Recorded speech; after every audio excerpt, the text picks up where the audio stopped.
Hello, my loves. Welcome back to Chemistry with Kismet Tarot. I'm Monica, the Kismet Chemist. If you are new to my channel, welcome to the family. I'm honored to have you here. If you are returning, welcome back. I have missed you. Okay, my loves. Today we are talking about a very special collaboration, energy, and messages, all about gratitude while we prepare for the Thanksgiving week in the United States, and thinking on gratitude, that attitude of gratitude. And this is a special collaboration with the absolutely beautiful and wonderful Odessa, Mystic Intuitive Healer. And the energy today, the whole intention of this reading is to realize that along this journey of life, we're taught continually to say thank you. We're taught to give the universe and spirit and our guides gratitude, to give gratitude from the moment that we open our eyes to the moment that we lay our heads back down at night. It's an attitude of gratitude that is always strongly encouraged in the world, even by myself. But sometimes we can find ourselves spending so much time giving gratitude that we suddenly find this feeling offness is the best way I can describe it. It's being off balance. It's feeling unappreciated because we don't always hear thank you in return. And I'm not going to lie, guys, like I'm all for the self-love, but damn, is it exhausting being the only one who appreciates yourself, the only one giving gratitude to yourself. It gets exhausting when you feel like you're always seeing the bright side, you're always seeing the things to be grateful for in anything and everything and everyone, and you're not seeing it or you're not receiving it back from others. It can be very tiring. Now, everyone has their own beliefs and personal truths. Mine is that sometimes we may know something through and through, yet we still want to hear it aloud. Give me a moment. I gotta let Willow in. She's whining. Hi, baby. Hi, little baby. Come here. What? Puppies. Hi. So in today's reading in collaboration with my amazingly beautiful friend, Odessa, we're going to be giving that gratitude back to all of you. Here with me, you're going to be getting gratitude messages from Spirit and your guides. And with Odessa, you're going to be getting gratitude messages from your community. So if you have not checked her reading out yet, be sure to go and check her out after this one. Her link will be in the description box. So without further ado, I'm going to move on to our community or collective rune that we're working through. And that is this rune right here. Okay, guys, I'm going to show you the rune and then I'm going to pause the video and then we'll talk about it because Winifred is now ringing the doorbell. Willow is whining at the door. And you guys know this is how it gets with the pets. So give me a brief moment in time. Okay, I'm back. It literally was like 2 seconds. It was like I just needed to open the door and then Willow launched herself. So her and Winifred will do their thing. The collective rune that we're working with is Perthro. And I cannot describe to you guys the magnitude of how beautiful this rune coming up for the collective reading is. It truly is, as a message to us all. The rune itself is about fellowship. It's about joy. It's about evolutionary change.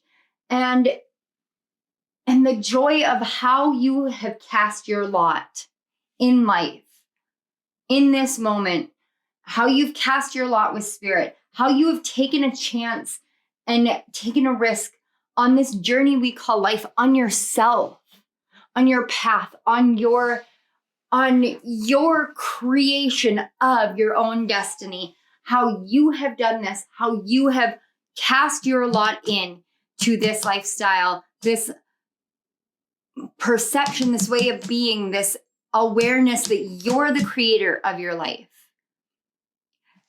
Collectively speaking, Spirit's going, hell yes.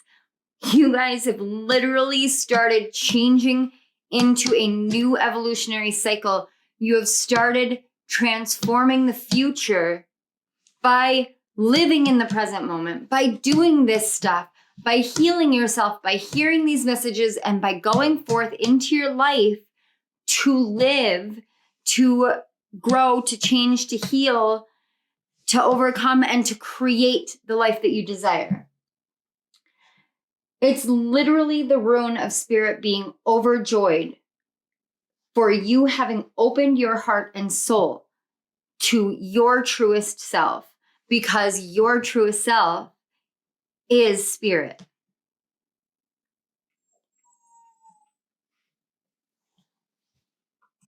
I don't know if you guys could hear Willow. She came back and started whining because Winifred jumped up too high for her to get.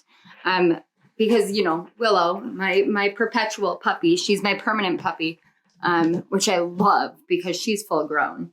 And I love having her that small.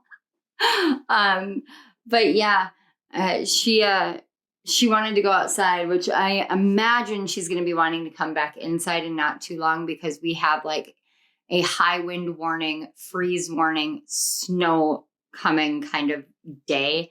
It's one of those really blustery North Dakota days outside where I have to remind myself that the color brown is correlated to Mama Earth, and help myself feel like I can find the beauty, because it does get pretty desolate up here, but it is one of those really cold days. So I just want to be like huddled up nice and warm.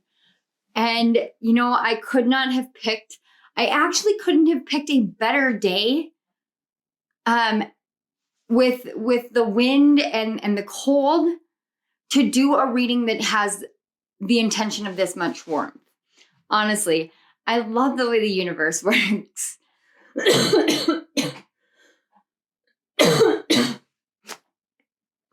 Excuse me, guys. All right, so let's move on. We have 4 piles here. These are messages from Spirit and your spirit guide. So these are going to be kind of longer messages, but I think you guys are starting to understand that that's just my forte. I like to give the spirit realm their platform, because I feel like our spirit guides, Spirit, and the spirit realm, I feel like I resonate with them the way that I do. Oh, this is a revelation moment. Oh, you guys get to share in a revelation moment. I feel like I resonate with the spirit realm as deeply as I do, because to me, more often than not, they want to be heard. I find this in my mediumship with spirits of like crossed over loved ones, or when I channel starseed energy, or and now my ears are ringing super, super loud. Anytime I channel any kind of being that we cannot see, taste, touch, feel, you know, the common 5 senses, the energy is so resonant in that all they want is a voice. They want to be heard. They want to be taken into account. They want you to be able to hear a perception outside of the physical world that shows you there's so much more to you. And it wasn't until I opened myself up to that completely, to the spiritual realm, to these energies, to my gifts, to all of this, that it really found the different places in this world that I was so resonant with. I've always had one foot in and one foot out of the spiritual realm. And because of that, I've always felt like I didn't belong one place or the other. And through this channel and this community and sharing of my gifts, and really just like choosing my path, regardless of anything else or anyone else, creating the life that I want, and just giving a voice to the spiritual realm, I have found freedom, and I have found a lot of gratitude. Okay, that was a really intense moment. I can't wait to watch that back. Let's go over the piles, and then I'm going to put some music on for you guys so that you guys can get in touch with your energies, with your guides, and get the messages of why Spirit and your guides are grateful for you. So we have pile 1 with the selenite crystal card, as well as the Tiwaz or Tyre rune. Could be Tyr, but I'm pretty sure it's Tyre. And then pile 2, we have the polychrome jasper card with the Nauthiz or the need rune. And then we have black tourmaline card for pile 3 with Thurisaz or the thorn rune. And then we have the card 24 or light 23. The only one that I read the number for. We have also the rune Hagalaz or hail. So without further ado, you guys, I am going to mute my microphone, put some music on for you, and I'll let you guys get in touch with the cards, the energies, and let yourself be guided. Trust yourself. This is your journey. And I will see you at your piles, guys. It's a weird morning. I'll see you at your piles.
Hello, pile 1.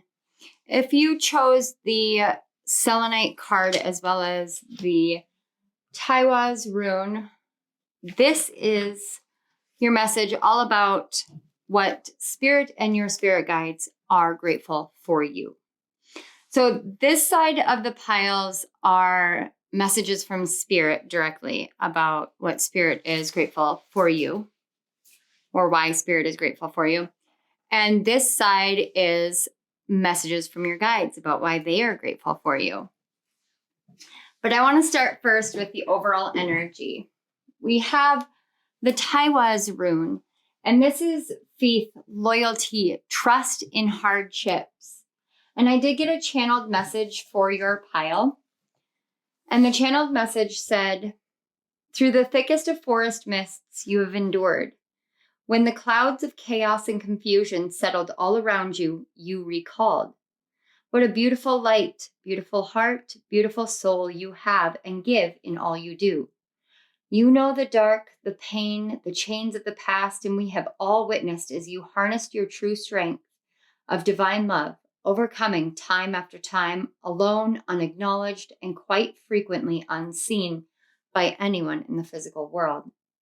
We saw. We all saw, and we cheered and celebrated you even when you wouldn't celebrate yourself. Celebrate yourself more. You deserve it. You earned it the hardest way possible. Thank you." Then I started hearing Fight Song by Rachel Plotton, and I am going to link that down in the description box underneath your pile. So that if you want to listen to it, if you haven't heard it before, or if you feel so called after this, go listen to that. I did have this like wave of overwhelming loneliness and a tinge of sadness. And I can only describe these as being like laced with a sense of trying to find hope. And then I got, as soon as I made a note of that feeling that I was getting, I got a direct message that came from an energy that felt a lot like a tough as nails kind of grandfatherly energy on your guide team. And this is what that energy said. It's not like shooting fish in a barrel, kid. Hope isn't something you aim for nor try to find. It is a state of being. It is natural to you, more natural than this sadness, more natural than breathing. That was such an illuminating message to get, because the selenite crystal is one that is so often used in the spiritual community. We use it for cleansing. We use it for clearing of energies. Selenite it's essentially the great cleaner of all the crystals. It's the great charging of all the crystals. It gives back the energy and the clarity and the purity of the stone and crystal and its natural essence from all of the energies that they pick up as we work with them and move with them. And you do the same thing. And in this journey of life, there are moments where we lose sight of that because we get caught up. We get caught up in the game, in the race. We get caught up in the perceptions and the words and the experiences. And we forget the power that we have within us, the power that we have to be our own energizer. I'm literally seeing the Energizer Bunny now. To be our own energizer, to be our own cleanser, to be our own clearing agent, to understand that we have this divine light and this divine love and this divine power within us. And because we have that within us, we have this ability to overcome. We have this ability to do whatever we want to do. It's such a huge, huge energy here of your guides acknowledging that you've been in this place, in this darkness, in this mist, in this confusion, in this cloudiness. You've been in it. You've experienced it. You know what it looks like. You know what it's like to chase your tail round and around and feel like, oh, you're my Murphy's Law pile. Feel like no matter what you do, it's all going to go wrong.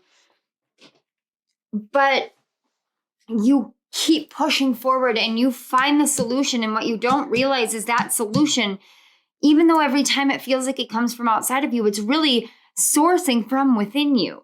You have the solutions, you have the power, you have the wisdom, you have the awareness all within you all the time. And you lose sight of that because the outside world can tell you all it wants to tell you. But spirit, your guides are literally telling you here today, no, this is the truth. You are the warrior. You are the achiever. Now, all of the energies that I picked up for you guys, especially when I tapped into this selenite crystal and this energy, there was a lot of divine feminine energy awakening within you. When the divine feminine energy awakens within you, and I have to tell you guys that this is my perception from my own personal experience. When the divine feminine awakens within you, your inner child goes, oh shit. Oh shit. You know why? Because your inner child is now being challenged to feel safe within you, to feel safe knowing that magic is real, to feel safe knowing that you are magic, to feel safe knowing that you are loved, to knowing that you are blessed, to knowing that you are protected, to knowing that it was never meant to be that hard. It's literally supposed to be like this. And your inner child is going to come out and go, oh man, is this safe? Oh man, I can't do this. It's kind of like, okay, when I was a kid, my family, I come from a very large Norwegian family. If you were in that pile that I pulled out, my Norma accent, and Norma was my great aunt. But it's just, I associate the name Norma with Norwegian, just naturally. And that was the dubbed character that I had when ever I would pull out my Scandinavian accent.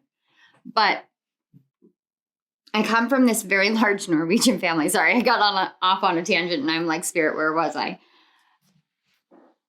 We used to do what we called the Smallberg family reunions every 4 years.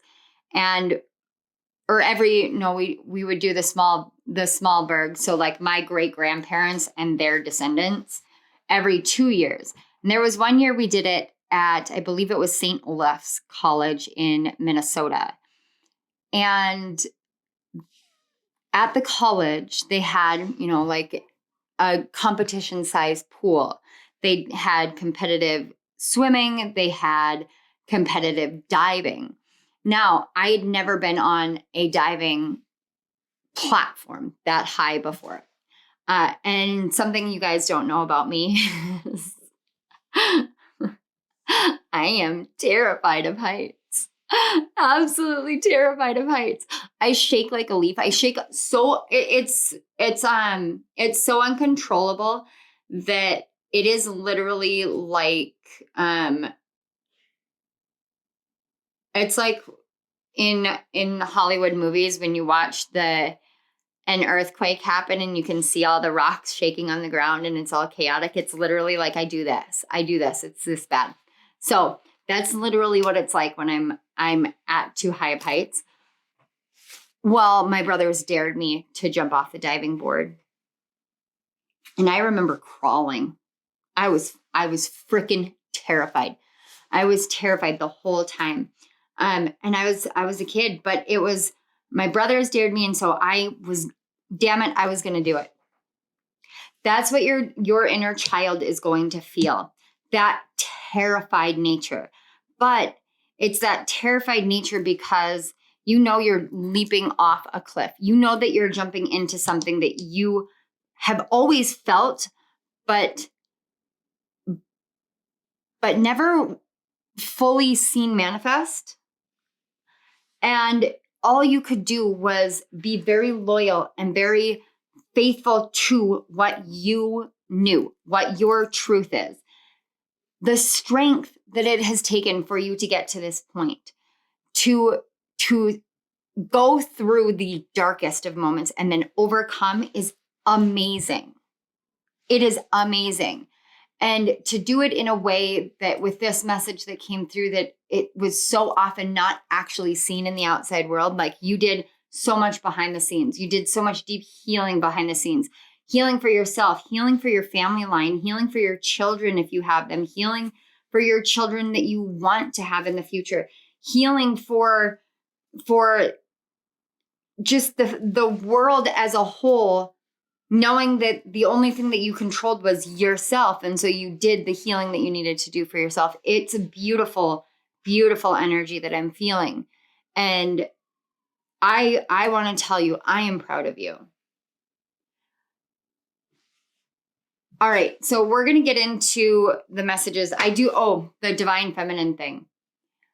The reason why that came in so strongly was that the nature of the cards that I chose was called to for your pile were all very soft, very receptive, very step back and let things come to you cards. But when I was shuffling and pulling cards from the Goddess Power Oracle deck, when I tell you that I have not felt such eagerness in cards in a long time, I am not exaggerating here. Those cards were so incredibly ready. And that tells me that your goddess energy, whether you are gender identified as masculine or feminine, male or female, it does not matter. This is about your divine feminine goddess energy. It is like beating down the doors, trying to burst forth into your life. And the funny thing about it is it's not an external force. It's a 100% internal force. And it's a force of this Tiwaz rune, this faith, loyalty, and trust, no matter what you see outside of yourself. This is awakening within you. And you've come so far on your journey that there's so much divine intervention happening right now. So I want to start with Spirit's message about why Spirit is grateful for you. This card is the context of it all, and then this just kind of explains more. So we're going to look at the context. We have the 9 of Earth, and I love that. Okay. This particular 9 of Earth, she's wearing a mask. And what I'm getting from this is Spirit's really, really proud of you for taking the mask off. Spirit is really proud of you for seeing the truth of who you are, for seeing the truth of everything that you are.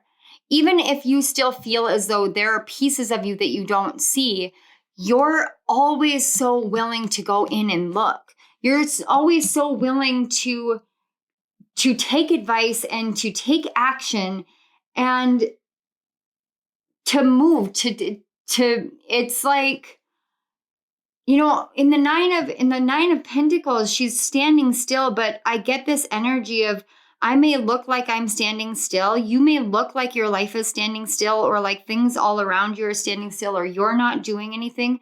But the truth is that you are such a deeply introspective person, or at least on this part of your journey, you are so deeply introspective that you could be utterly still, but energetically, you are doing so much. And that's a big deal. It's truly a big deal. But Spirit is so proud of how you have really, really cultivated yourself, where you have seen the masks of others. You have seen the ways in which you fall into patterns that blind you, or you fall into different ways of operating, I'm hearing modes of operation,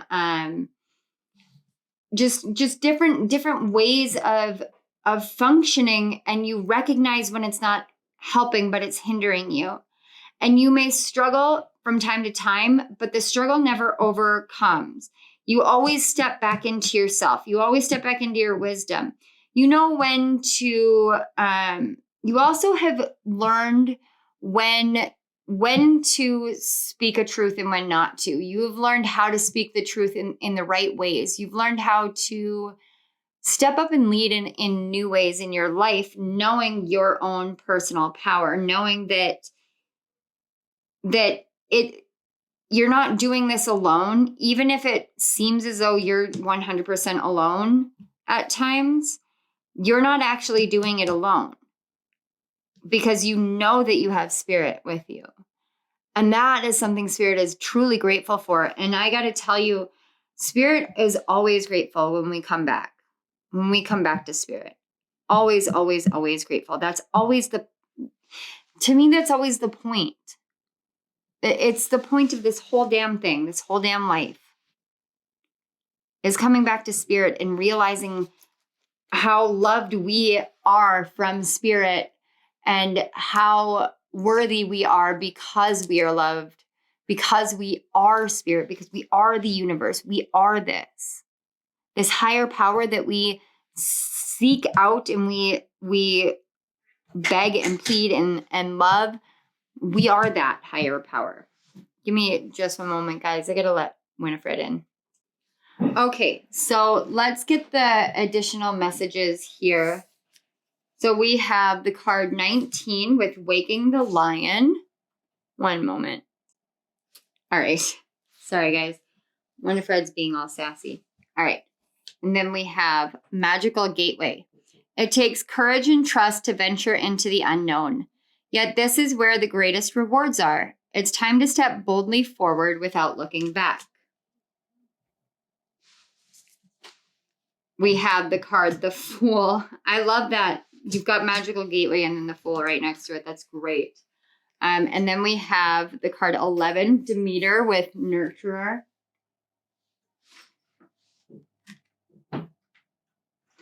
Sorry, Eliza had to pop her head in. And then we have Healing the Mother Line, healing ancestral work, mother line, and growing up.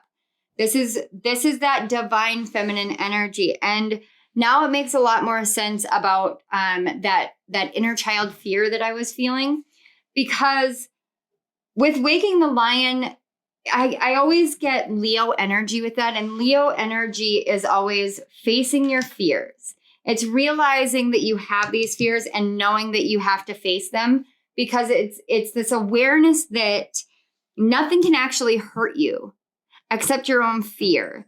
And the only way to actually shed the skin of that fear is to cut into yourself, like basically cut that skin off of yourself, that layer of fear.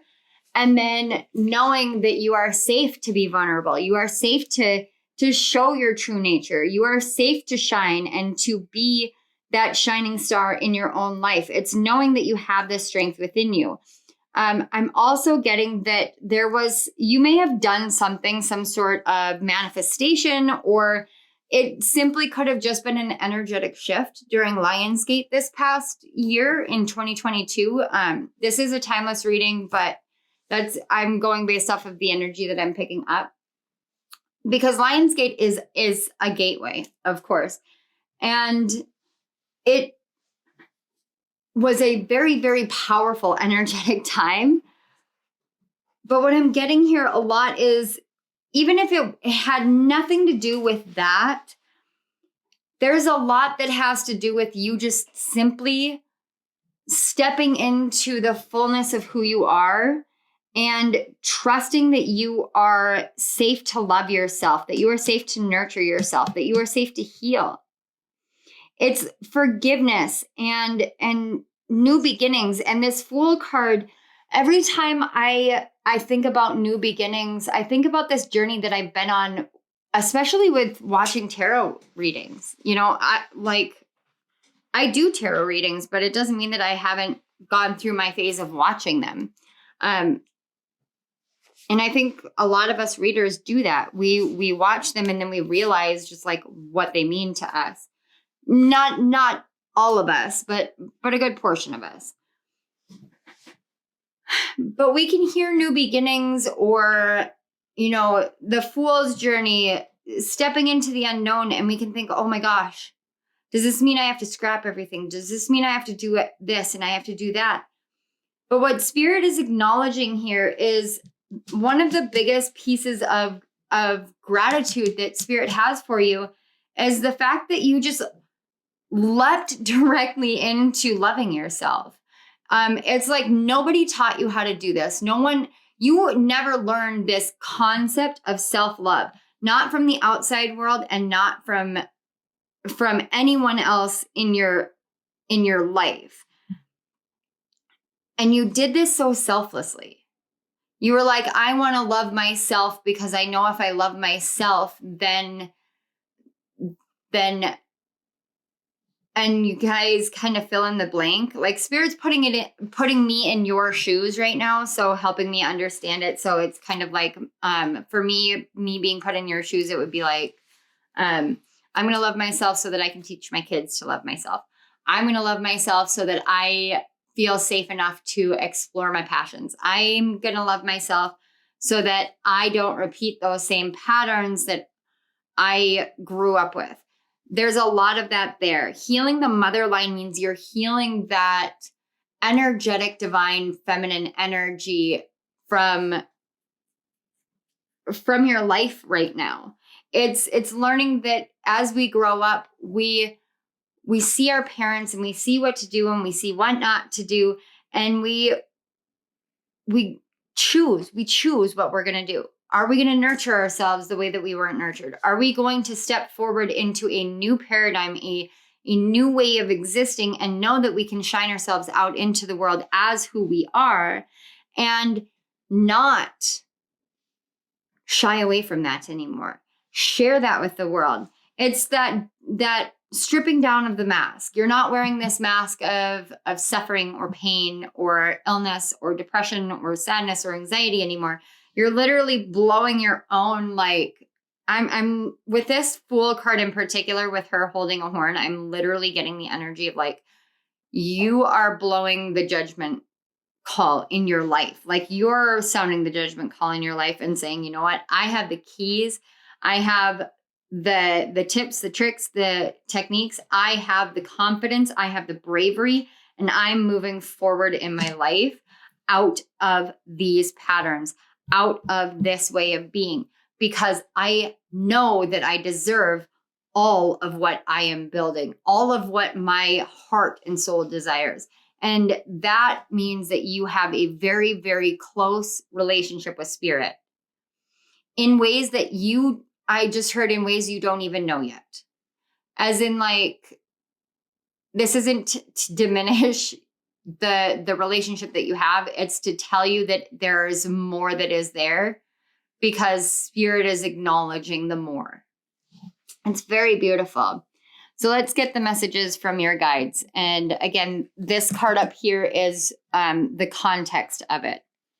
So we have the card 3 with Archangel Gabriel. And I love Archangel Gabriel. And I actually think of it as Gabrielle, because it's just always such a feminine energy to me. But that's mostly because Archangel Gabriel is the archangel of the throat chakra. It's the messenger archangel. And again, with that horn, it's the trumpeting of, they say Gabriel's horn opens the gates to heaven. And I'm actually seeing images from All Dogs Go to Heaven too. That's so funny. I really loved that movie when I was a kid. I don't know why I loved the second one so much more, but I just did. But what your guides are really, really grateful for you on right now is you finding your voice.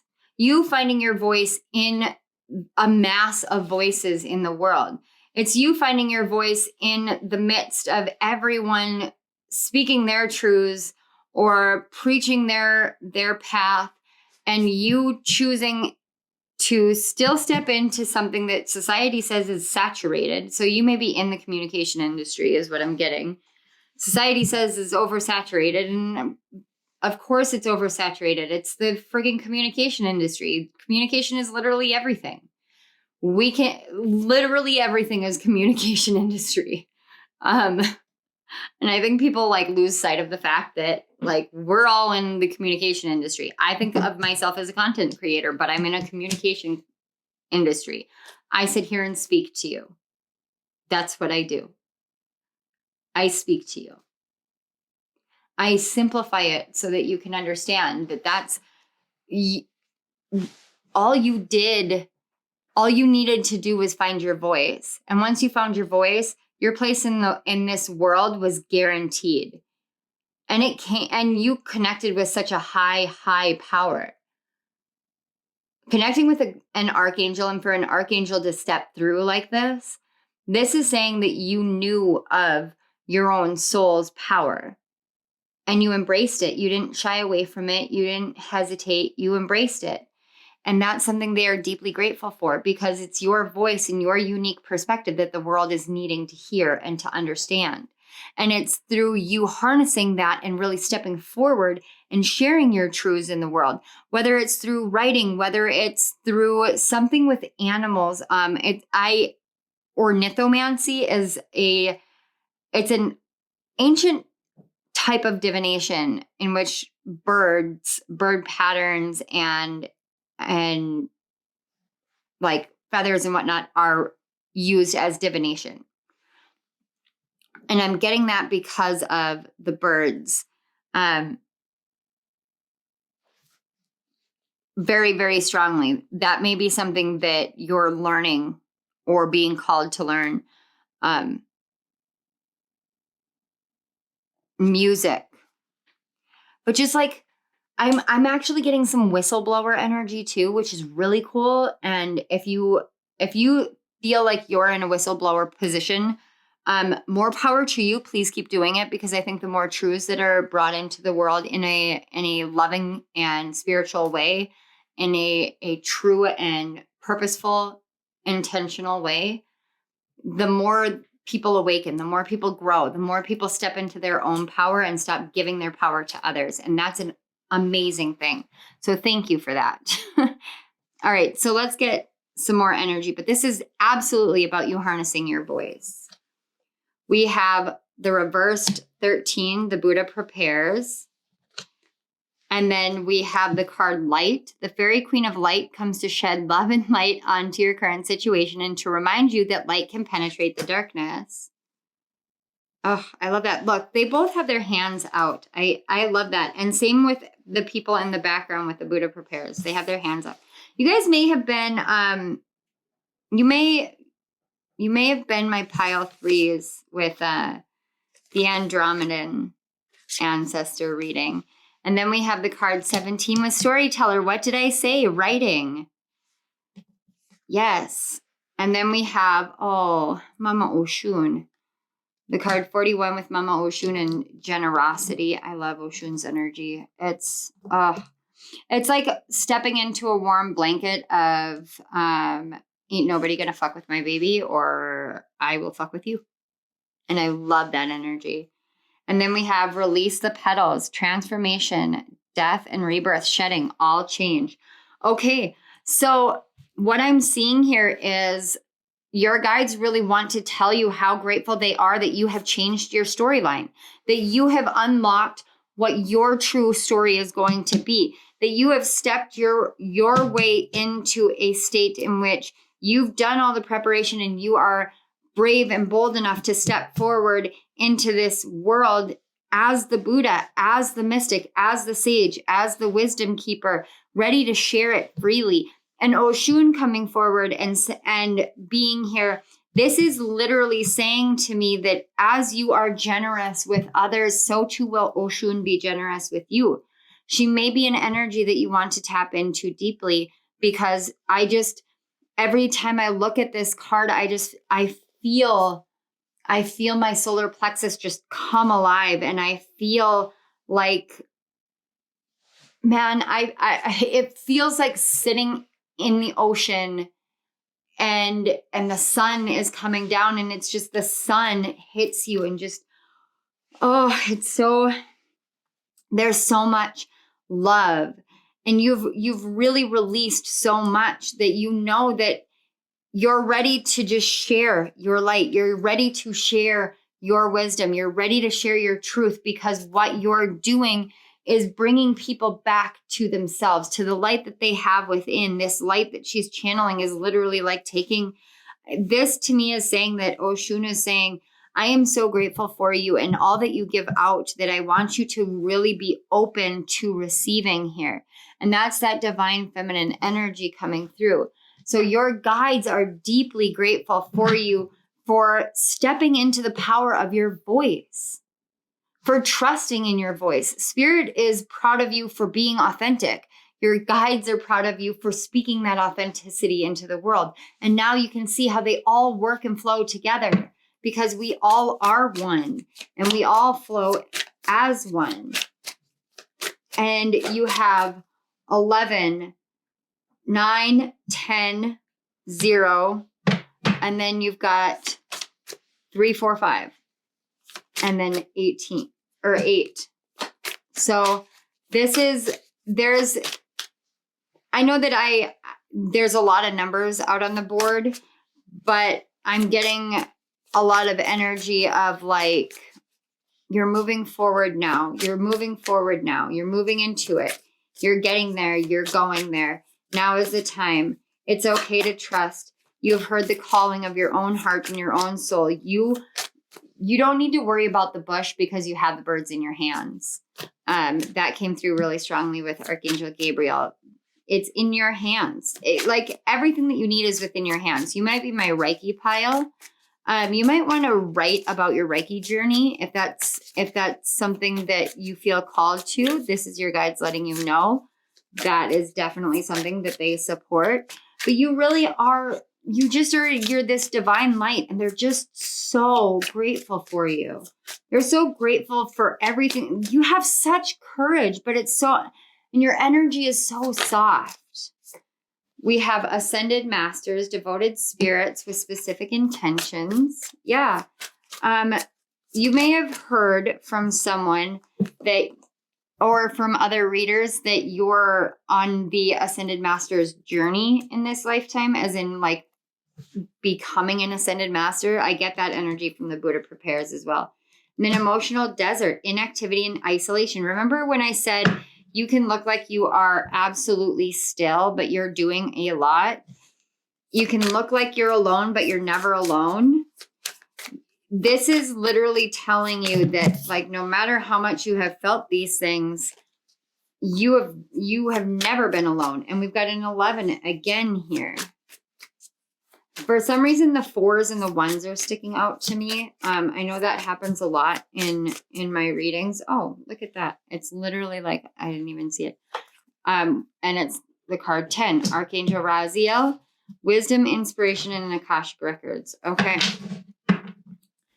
On the back, we have 14, Family Tree, Expansion, Legacy, this healing the motherline. And again, another 1 and a 4. This is about a new beginning in your foundations.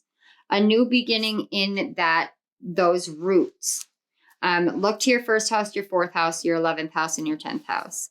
And Sagittarius. Those are energies I'm picking up here. But what I'm seeing here is, as you move forward and you openly welcome this energy of love and gratitude for you, when you open your hands to receive, because that's what you're being called to do now, this stillness, to open your hands to receive, you're going to come into a lot more awareness, a lot more wisdom. And it's going to be something that you get for yourself. That's going to help you shine your light. I keep seeing the books, the papers, the documents, and it doesn't surprise me, with me being an author, that those are the type of creatives that would be drawn to my channel. But I get this feeling that some of you may think that you aren't meant to do that, or that doesn't resonate with you. If it does, take it. If it doesn't, leave it. But how can you rethink that? Now I'm being shown Kindle Vella and series and like mini episodes. And now I'm being brought back to YouTube, and I'm seeing episodic videos of some sort. There's just something very strongly about learning how to awaken this creative flow in any and every way possible to start telling your story, to start showing the world who you are behind the mask, because you've now shown yourself, you've embraced yourself, and now the world is ready to see. The world is ready to see. Call upon the Ascended Masters. Count Saint Germain is definitely one that I'm feeling. Kuan Yin is definitely one that I'm feeling. I'm also feeling Mother Mary, as well as Mary Magdalene. And I have to say, Mother Mary, I do know that her card from the Goddess Power Oracle did pop out like 3 or 4 times, and that is the card of miracles. So I just feel like the level of gratitude that Spirit has for you and your guides that they have for you in really harnessing who you are and stepping forth into who you are, and all the healing that you've done and all that you've given to others, in the ways in which you have held yourself back and healed, and the ways in which you have chosen to move into the world, the ways in which you have overcome, that you've shown your light, that you have moved through all of these gateways, these portals, these energies, these lower thoughts into a greater state, a higher state, and this willing release of things. They want you to realize that you're safe to receive now. You're safe to receive now because you have earned it. You deserve it. You always were deserving. You just had to find it within yourself. And I'm just getting that you didn't know it in the beginning, but you do now. And that's a beautiful energy. Okay, pile 1. This is all I am getting for you. I really hope this resonated. This is such a beautiful energy. Gosh, you guys have such a beautiful soul. I want to say thank you so much to your guides and my guides for facilitating the connection between us. Thank you so much to Spirit for these amazing messages, for these loving messages, and these messages of gratitude for pile 1. I am honored to bring them forth. And I also want to say thank you so much to Odessa for this collaboration. I am so excited. I've been excited for like a month to do this. So I want to say a huge shout out to her and the joy her friendship brings to my heart and soul. All right, pile one, if this resonated, please hit that like button, subscribe to my channel, and hit the notification bell. That way you don't miss any of my upcoming videos. And down in the description box below, you will find links to Odessa's, links to my second channel, Chemistry with Kismet Tarot, Rising Sign Messages. I am actually taking the Rising Sign messages that I've been doing here, and I am piecing them down so that it's easier to flow with the energy on a regular basis for the signs. And I put it over on a new channel. So this will be exclusively pick a cards, and that will be exclusively rising sign messages and astrology messages. So go check that out. Subscribe to that channel. Make sure that you get up to date with the rising sign messages for Sagittarius season. And there are also links to donate and book a personal reading, as well as links to my author page. Let us know in the comment section how this resonated. Let other pile ones know that you guys are here. You are strong and you are open to receiving. All right. I love you guys. I will see you next time. Bye.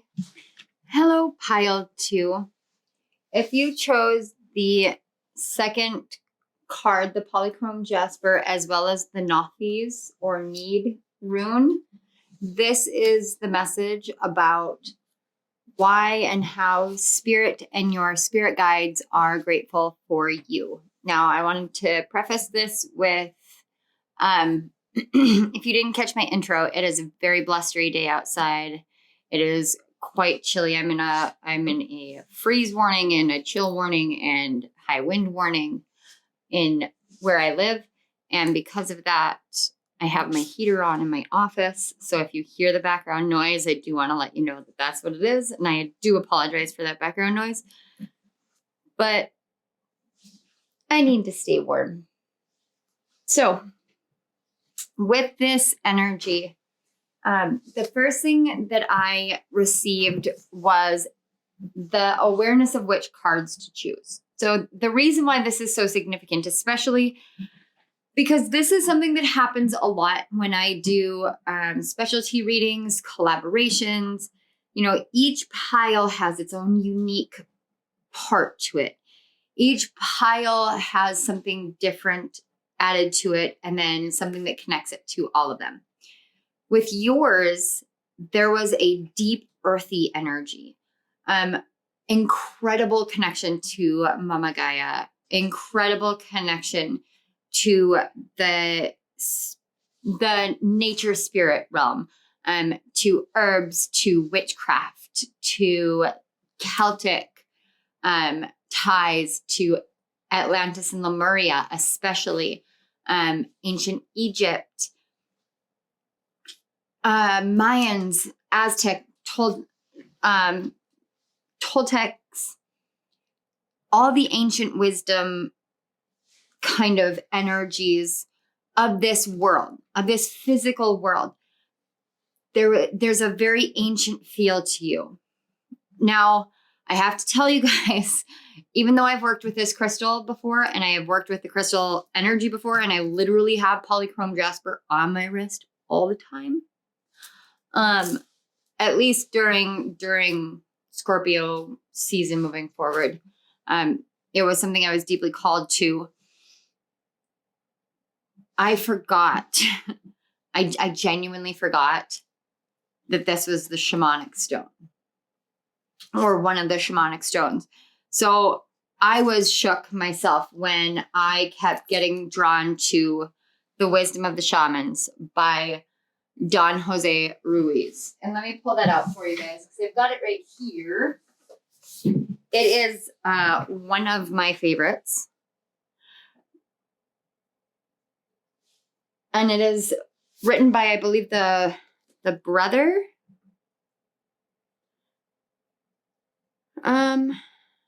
No, the second son of Don Miguel Ruiz, who wrote The Four Agreements.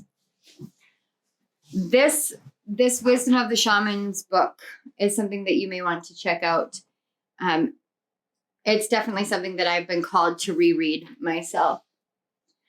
The Nauthiz rune is the rune of need, but some of the key energies that I picked up from it had everything to do with resistance. And here's the funny thing. We think of resistance in such a negative light, but the way that this rune and this stone comes through is it's like being a resistance fighter. The resistance that you elicit brings forth strength. The way in which you temper your energy, you temper your anger, you temper all of those negative reactionary emotions internally before you move forward has built up such great strength within you. And it has led you to making these radical changes in your life that have truly led you to the path of enlightenment, to the path of the mystic. I did get a channeled message for your energy, and it says, there was once a burning flame of need within you, always manifesting in the wrong ways, coming from so deep a place within you, you thought it would likely consume you entirely before you ever discovered the truth. This need was to find your place in this world, in your life, and within yourself. For all the love you have for others, you have discovered it as much for yourself now. All those habits, addictions, ailments which once plagued you were mere shadow figures of lineages past, cleansed by you. You have sought in the stark places and moments for the beauty of your own belonging in the world, and now realize you are the world. You belong in the world, inside yourself, and in connection to spirit. Thank you for all you are and for returning home. This is such a beautiful, beautiful energy, a beautiful message. Shamans, mystics, sages, the wise women and wise men, the medicine women and medicine men of the past that we hear about so often still exist in this world. They aren't always elders in indigenous tribes anymore, for our souls reincarnate time and time again, and we come back here in order to learn the lessons. And sometimes we come back here to learn the lessons of inclusions instead of separation.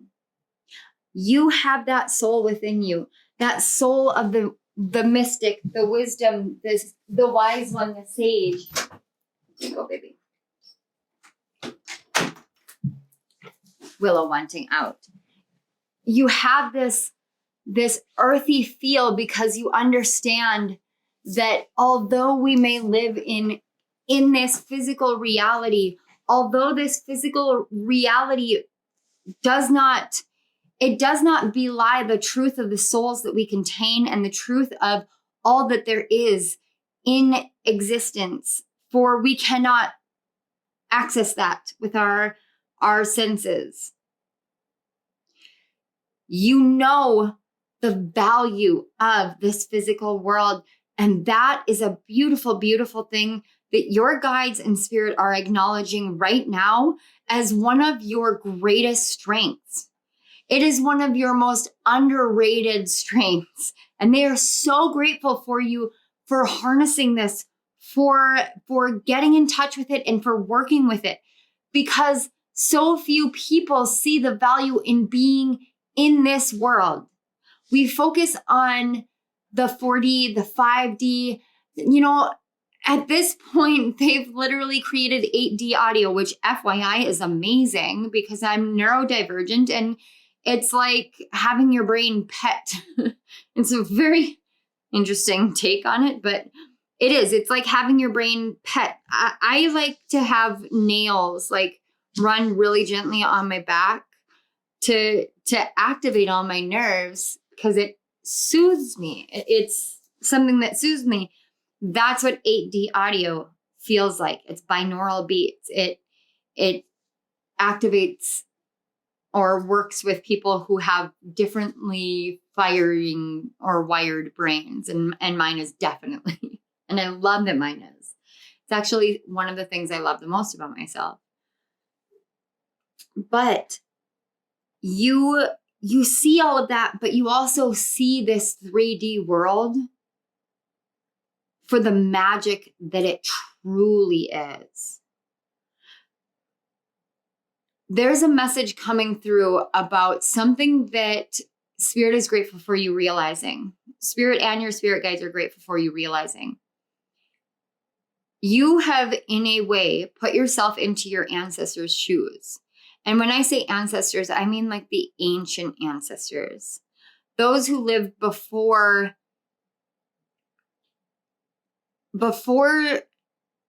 energy was what it is, before technology existed, before the Industrial Revolution, well before. We're talking back BC era. You have found a way of energetically placing yourself within their shoes, within their energy field, within their awareness, in a way in which you were able to see the absolute beauty of this world as it is, without any of the definitions that this world now has for it. And the actions that you've taken in this connection, in this way, in this particular manner of coming home that you've done, that's what they're grateful for. It may not have done anything for your physical world, but it did do something for you energetically. It did change your energetic makeup in a very, very potent and powerful way, for you are now so in touch with Mama Gaia and this earth, and this land, and this place, that it speaks to you in ways in which others may not understand, but they don't need to, for they are not you. That's very, very powerful, pile 2. So what we're going to do here is we've got 2 sides. This side is messages from Spirit about gratitude for you. And this is gratitude messages from your guides.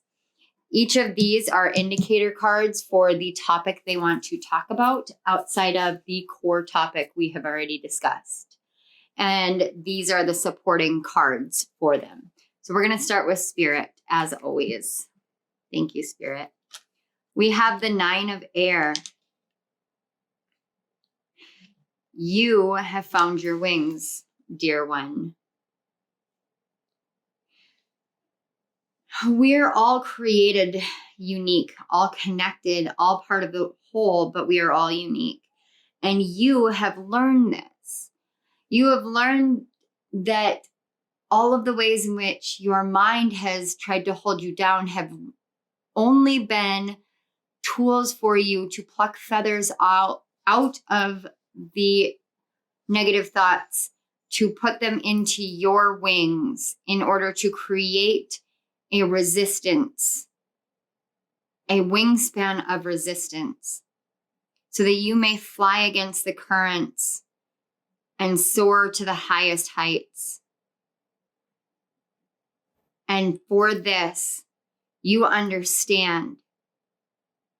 You understand what it means to suffer. You understand what it means to grieve. You understand what it means to be perpetually tormented, and tormented not by another, not by a dark entity, not by demons, but by yourself, by your mindset, by the places within yourself. You understand how it is to torment yourself, but you also understand what it is to take the pieces of the blessings of those moments of torment and turn it into your strength, your resilience, and your flight out. It is your understanding, your awareness, and your powerful potency in taking flight that Spirit is so deeply grateful for you for doing. There were times in which it seemed as though you may not survive, and times now where you look back and you wonder how you could have ever hit such a low when you don't understand that mentality anymore. But it's the beauty of knowing that you don't understand that mentality that shows your true strength and resilience. Give me one moment. I have Willow crying. I've noticed a lot of interruptions in your pile. Willow wanting in, Willow wanting out, Willow wanting in, Willow wanting out. This tells me that you've had a lot of people who have come in and out of your life. Thoughts, mentalities, belief systems, energies that have come in and out, in and out, in and out. And in the past, they have needed you and then dropped out, wanted you and then dropped out. And it had created a distorted perception of yourself that you were only what others needed. You were only what others wanted. You were not yourself. You were a cog in the machine of others, but you were not a cog. You are not a cog. You are the wheel that turns and makes the machine work. And therefore, if it were not for you, they would not come in. And you choose how this machine works now. It's very interesting. It's, I'm seeing this old stone table and it's got teeth around the edges, and people come in and they bring their own stone tables. And sometimes the tables fit together and they work together for a time, and magic comes out of them. And it's every time these tables come together, it's a different colored magic. And then there comes a time where the tables have to separate because they all come to you. When they separate, it can feel as though either you push them away or as though they are rejecting you. But in truth, it is that magic has served its purpose in your life and you are ready for new. You are ready for another magic. It doesn't mean that other interaction and that other magic wasn't important, but it wasn't enough to hold you down. It wasn't enough to elevate you. It was what it was during the time in which it was in your life. And these are all things, metaphors and images that I'm getting that Spirit is showing me, because these are all the wings that you have, the feathers on your wings. You have learned how to allow yourself to lift off. You've taken what once was the most tumultuous, tormenting card, and you've turned it into a beacon of peace, hope, prosperity. You've transformed from the mentality out, from the mind out. This is beautiful, beautiful. Spirit, what other messages? We have 36 with commitment, the sun, enjoy success and happiness. 17 and the star. We've got 2 stars here. Wild Rose Fairy with love and the card 47. The card 54 and the Sweat Lodge. We have 3 9s, 999. 8, 9, and 11.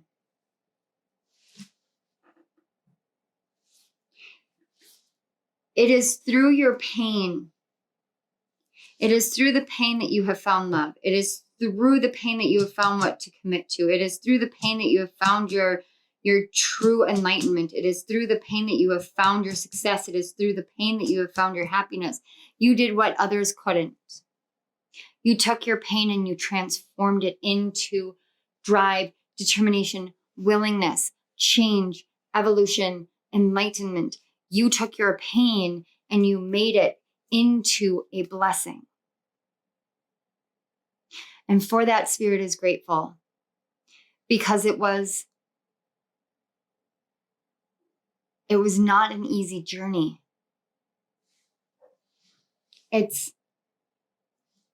I'm hearing, if I were a betting woman, if I were a betting man, the odds were stacked against you and yet you persevered. The odds were stacked against you and yet you knew every time where to find it. You knew where to get back to. truth, love, honesty, happiness, contentment, enlightenment. You knew how to find what needed to be found within you. It was in love. Just like that message, for all the love you have for others, you have discovered it as much for yourself now. This is what you did. You turned the pain and the anguish and the loneliness and the despair, and you turned it into fuel to find love for yourself. And for that, Spirit is deeply grateful for you. Let's see the message from your guides. I'm in awe of you, pile 2. We have the 7 of Keys with the Ascent. This talks about the rise, the climb, and look, you have the ascent here. You're standing on the top of the mountain. Both Spirit and your guides are talking about this journey. This journey has been the journey of a lifetime, is what I'm hearing. It has been that which has transformed you. You have sought the highest peak that you could possibly hit. And in order to hit that high of a peak, in order to get to that high of a level, you have to have started at the absolute lowest low. 10,000 feet below sea level is what I'm hearing, in the absolute black abyss. And you had to fight and swim your way to the top. Against all odds, with no oxygen, you fought and you overcame. You took everything and you turned it into your willpower and your drive and your determination to climb up out of there and to find and discover who you are, what you're here for, and what you can do in this life. And the amount of things you can do now is unbelievably limitless. Not that it wasn't before, but you understand the magnitude of how limitless it is. You're up at the top of this mountain. You're up so high that it feels as though gravity doesn't exist. Because the air is so thin, gravity does not exist. All there is the oxygen that you breathe and this knowing that you have finally reached where you were meant to go, so that you would understand the extremes of being at the deepest, darkest places and being at the top, the closest to the sun you possibly can. In this physical world, the closest to the sun you can possibly get. You are shining so brightly right now. You have climbed up out of the depths of despair. And I just keep getting this. You've done this, and they are so grateful for you because you did something so miraculous. And it came from such a pure place. You just wanted to understand. You wanted to love yourself, and that's a beautiful thing. All right, we have the card 30 with lightning. Air, spirit, and knowledge. Yes, with card 1. 7 of roses, the journey. Medicine, oh my gosh. Medicine mother, honor your inner knowing. What did I talk about? Medicine men and women, yes. And then 46 with coming apart. This right here, look at the purples. For all that was falling apart, all the pieces of you that needed to be pulled apart, pulled away, just like those machines, like the tables that I saw, that coming apart, it led you into yourself. It led you on this journey of discovery. It led you to your power, to your wisdom, to your knowledge. It led you to taking your knowledge and transforming it into knowing, transforming it through this sweat lodge, through shining yourself outward, through embracing who you are. Some of you may be drawn to indigenous cultures and different religions and practices that are so far removed from who you are in this life that you don't understand why. The reason why is because it's in your blood, it's in your soul. More than your blood, it's in your soul. It's in the essence of your being.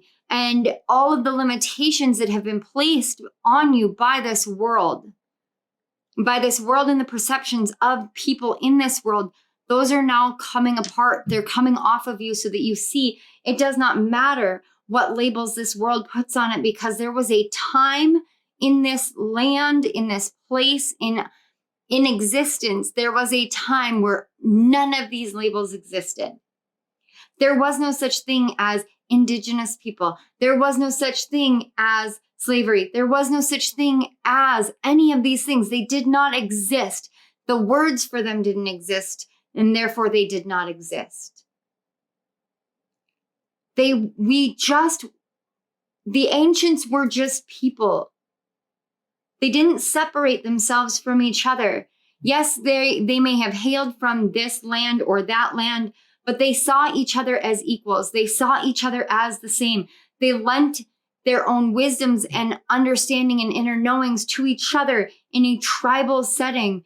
Even though they were from many different tribes, from many different places, they looked different in many different ways, but they still all came together. And over time,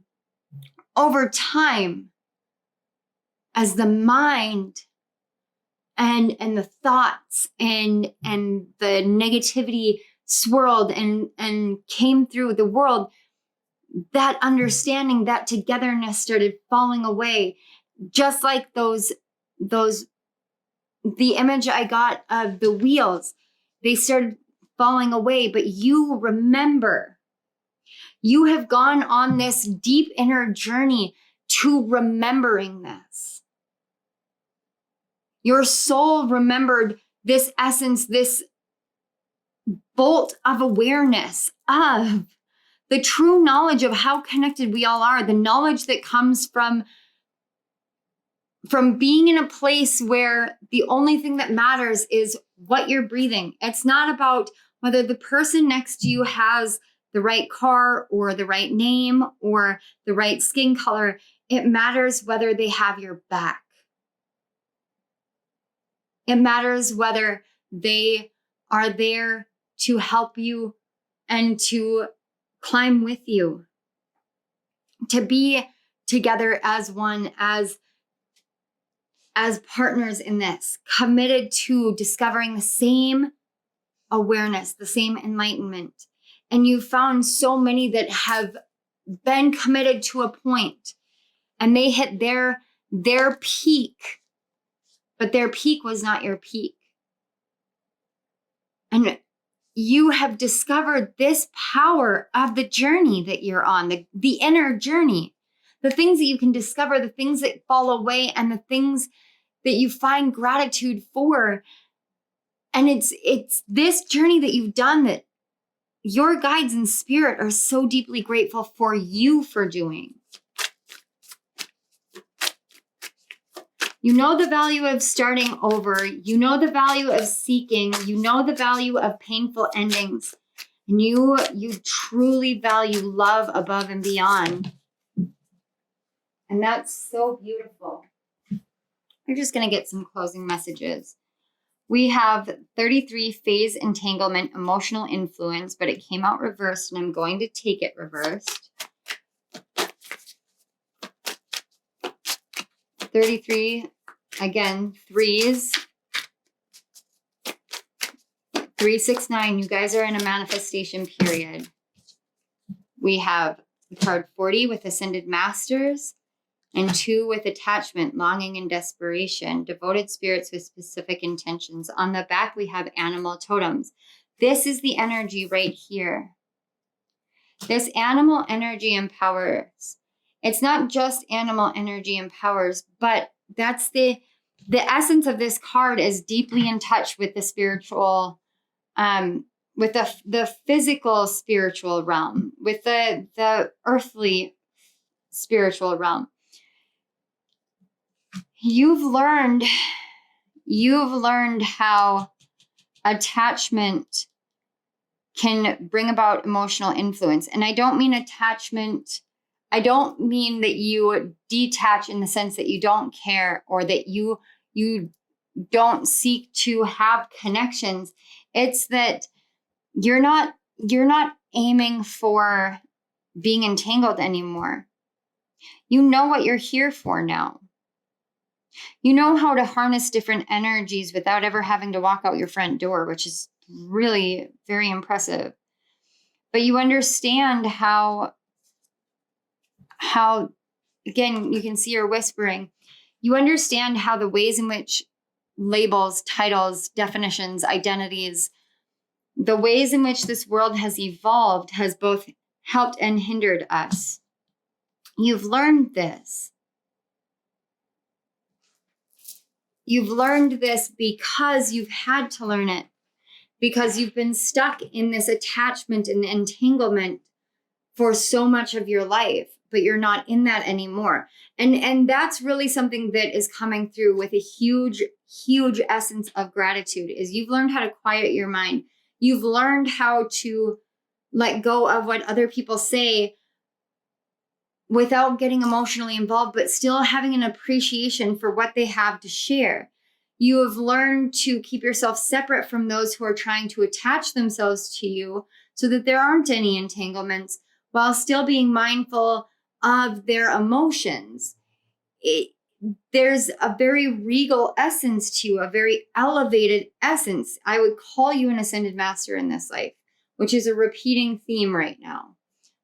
This awareness of the possibility that we are ascended masters. This is coming through, again, the same as it came through with the rising sign messages for Scorpio season, with the message that we are the ancestors now, which means in order for us to really fully become the ancestors, we have to put ourselves into the shoes of the ancestors, which is something that you have done and continue to do. It's almost like you wake up in the morning and you put yourself into the energy of, say, like the ancient Mayans or the energy of the ancient Egyptians, whatever energy it is for that day that you feel called to.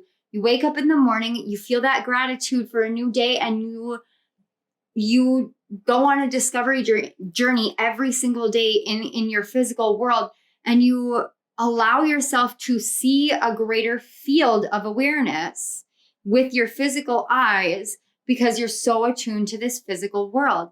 This is a really beautiful, beautiful gift, energy, message, awareness that you have. The world is ready to hear about this awareness. Please don't overcomplicate it, but trust in yourself and what you know.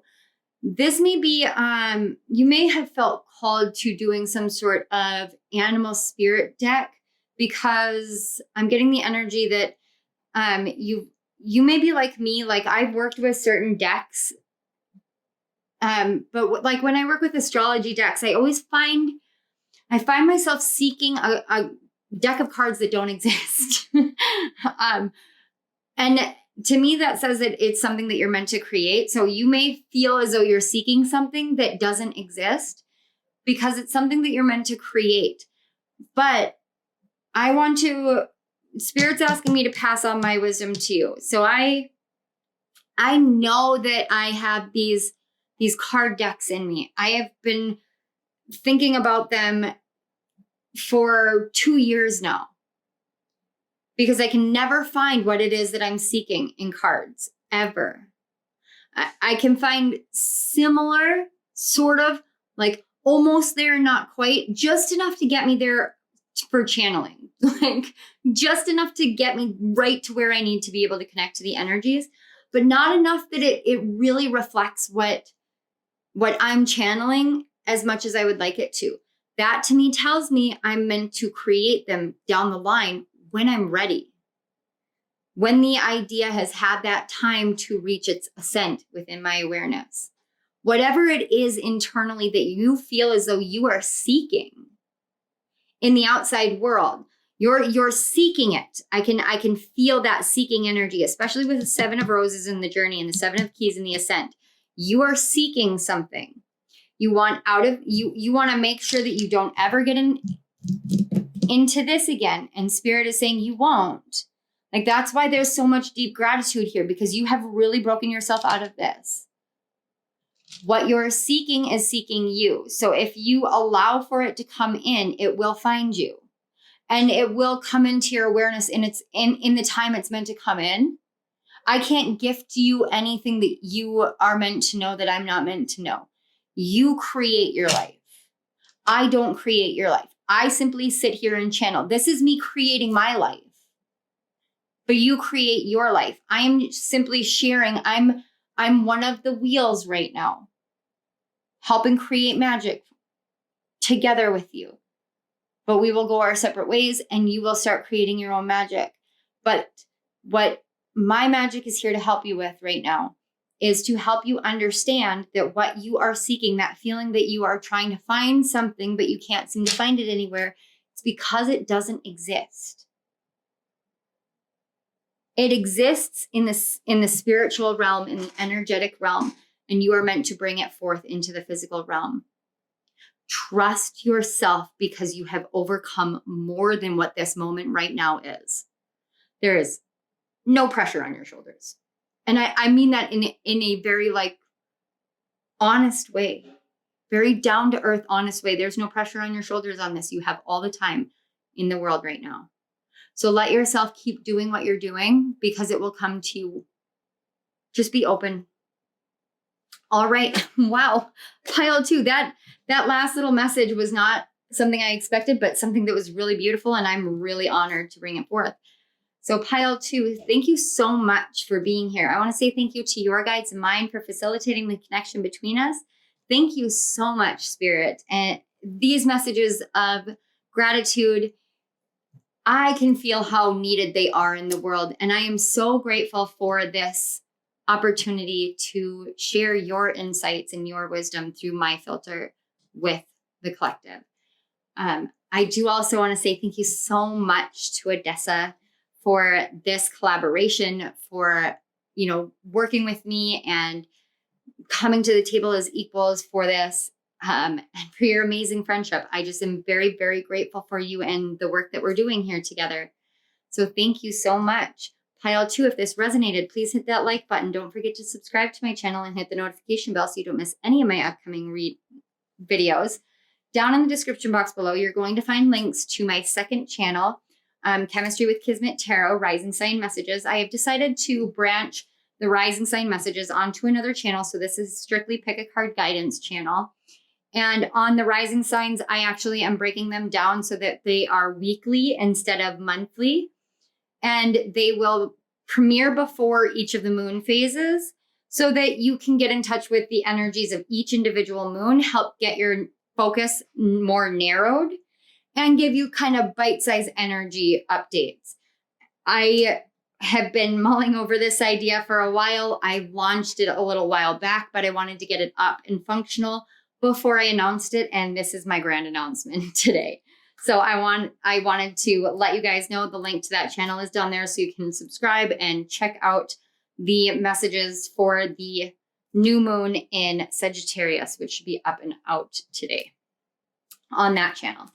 There are also links for you to check out Odessa's reading, as well as links to donate to my channel if you feel so inclined, links to my author page on Amazon, as well as links to book a personal reading with me, which is always a very fun experience, and I love doing them. So pile 2, I want to say thank you one more time. I'm going to leave you here. Please let us know in the comment section below. Let other pile 2s know because, man, you guys are rock stars, and I am honored to have you on my channel and in this energy. So thank you so much.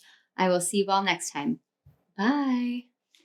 Hello, pile 3. If you chose the third card, the black tourmaline, as well as the Thurisaz rune, this is your message all about how and why Spirit and your spirit guides are grateful for you.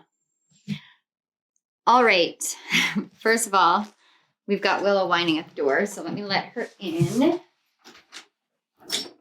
Hi, baby. Hi, baby. So pile 3. The black tourmaline stone is where I want to start. Now, this is the stone of protection. It is also a stone that clears any negative energy, EMF energy. And Thurisaz is about the thorn. And it's also about Thor's energy. So what I got from this is it's about you directing your energetic force into being a catalyst of regeneration. And it's hard to explain. I was getting images of boot camp and camouflage worn to stay hidden in plain sight. And I was getting this message that you are so good at stealthy moves and calculated risks that spirit and your guides are just amazed at you for having learned how to navigate in this way. It's like a tactical way. It's very tactical in how you operate in the spiritual world, not just in the physical world, but the spiritual world, how you move from energy to energy and through your gifts and through communities and through the lessons that you're learning in such a tactical way.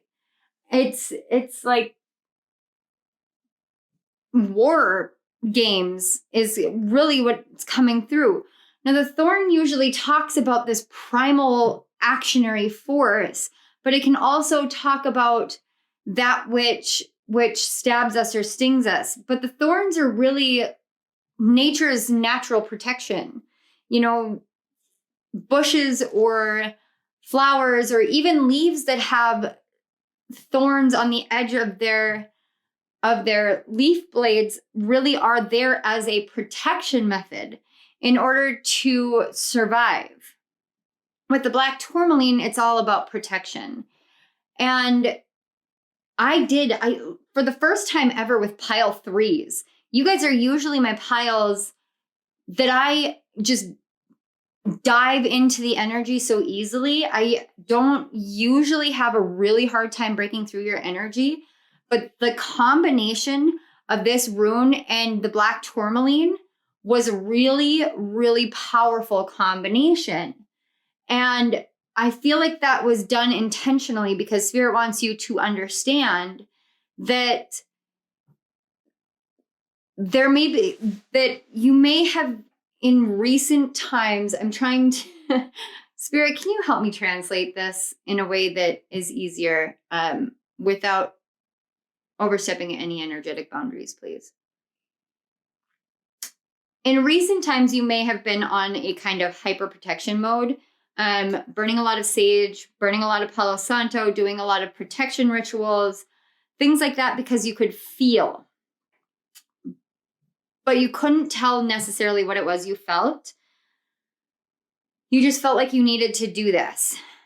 The feeling that I have tapping into the energy of the selection that you chose, the black tourmaline and the Thurisaz rune, is telling me that you probably didn't need to go as hard as you did because you underestimate the power of your own protection.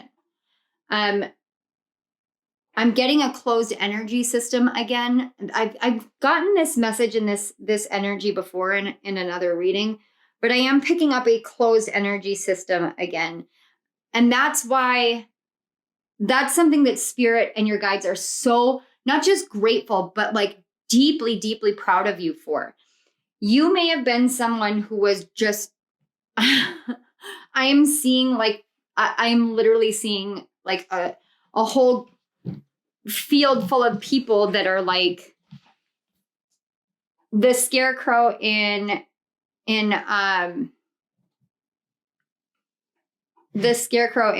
what is it, Wizard of Oz. Thank you, Spirit. The scarecrow in Wizard of Oz, or like the Fool card, just like skipping dandily through life, just so innocent, so open. And it's truly, I have to tell you, like, I feel like you guys are, I feel that thorn energy right now, like, no. Please know that this is an innate part of yourself. It is a beautiful part of yourself, and it is a blessed part of yourself. That naivety, that innocence, that openness, that is a beautiful, beautiful part of your absolute inner core essence. And it's meant to be protected, not shunned. Because that is the part of you that you feel as though has led you to the most pains and has led you to needing to protect yourself the most. But it's about protecting that part of you rather than pushing it away and saying, no, I have to be this instead. It's knowing that this is the part of you that needs to be protected, nurtured, cared for. And Spirit and your guides, they want you to know that you can drop your guard a little bit more, that you can be a little bit more open. If they lead you into a situation or into a connection or into anything where the calling is to be a little bit more open, it's okay for you to do that. You know your boundaries. You know what you are willing to share and not willing to share. You know what parts of you need to be protected. And so this is about you now shifting into a state of trust, trusting yourself, trusting your gifts. And Spirit and your guides are really, really, really proud of you and really grateful for you for continuing to work on this, for being very diligent about this, for being very mindful about this, because so few people are mindful about the parts of themselves that really need protection. We talk about trust and being open, and I do this all the time. I talk about this all the time, but I will, like my Let's Talk videos, I'll film them and then I will sit on them for several days to watch them again and to make sure that the way that I am coming forward in these is how I feel like I'm being my best self and fulfilling my role here without being too hard and without being too open. It's a very delicate balancing act with those videos for me. And I'm telling you this, I'm opening myself up in a vulnerable moment. I'm opening myself up to help you understand that these are not flash pan videos. These are videos that I spend time with. After I film them, I spend time with them. I have to be put into the emotional energy of them to film them. And then afterwards, I take my time with it. And if I feel as though it was just a video that I filmed that was for me to have a greater awareness, I won't post it. I won't share that. I will take that and I will protect that awareness because I know that that's an awareness that was given just to me. Now, the reason I'm sharing this is because this is something that you're learning to do, and your guides and spirit are very, very grateful for you learning to do this because it has not been an easy route for you. And I do get that energy. Trust here is a huge thing. But knowing your own power and knowing the power that you have surrounding you and protecting you, it's meant to help alleviate some of the pressure off of your shoulders. So the way that this reading works is this is what Spirit is grateful for. This is what your guides are grateful for. These two cards up here are the essentially the topic or the area of life that they want to address directly. And then the rest are just supporting cards. And then we'll just get some clarifiers moving forward from here. So let's start with Spirit. Yeah. Look, 7 of Air. All right, look at this 7 of Air. This particular 7 of Air, this is equivalent to the 7 of Swords. That's that deception energy. This is about how you have overcome and found peace despite all the ways that you've been stabbed in the back, despite all the ways that you have been hurt by others, despite all the ways that you've hurt yourself. Self-sabotage, self-sacrifice, self-deception. Self-deception is one of those really wicked things that we do that we don't take into consideration when we think about deception because we're always on guard. You guys may have been told that you're acting paranoid or you're it's all in your head or anything. You may have been gaslit at some point in your life because with this 7 of Air, that's the energy I pick up strongly is this someone gaslit you. And it's something that when you're gaslit, when you have PTSD or CPTSD, which is complex PTSD, which is not in the DSM-5, hopefully it'll be in the DSM-6, but it's not in the DSM-5, so it's not technically considered a diagnosis. However, it is a real thing.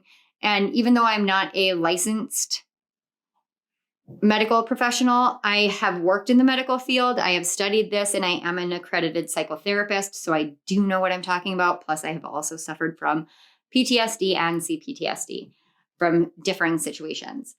When you suffer from CPTSD, there is something called hypervigilance. That is a state in which you have a hard time trusting. You can't trust yourself because someone has taught you over time not to trust yourself. It is a very hard road to be on. And Spirit is coming forth to show you what you have done with this. You have taken all the pieces of yourself, just like all the ugly ducklings surrounding this angel here. You are the angel, and these ugly duckling are all the pieces of yourself that someone has gaslit, someone has told you is crazy, someone has told you is this or is that someone has betrayed of you. They have taken advantage of for you. And you've sat here with all of these pieces that you believed were broken within you, and you nurtured them and you loved them in ways that nobody else would do. And in doing that, you built this field of protection surrounding all the pains you've gone through. You built this field of protection from the inside out. And yet I'm looking at these two doves up on top, and it's like Spirit has been trying to come in and let you know that there are going to be people, energies, communities coming in for you that are going to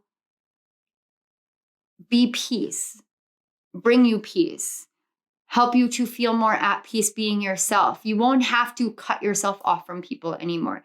You won't have to feel like you're alone, like you don't have anyone to turn to, because Spirit has offered you people already.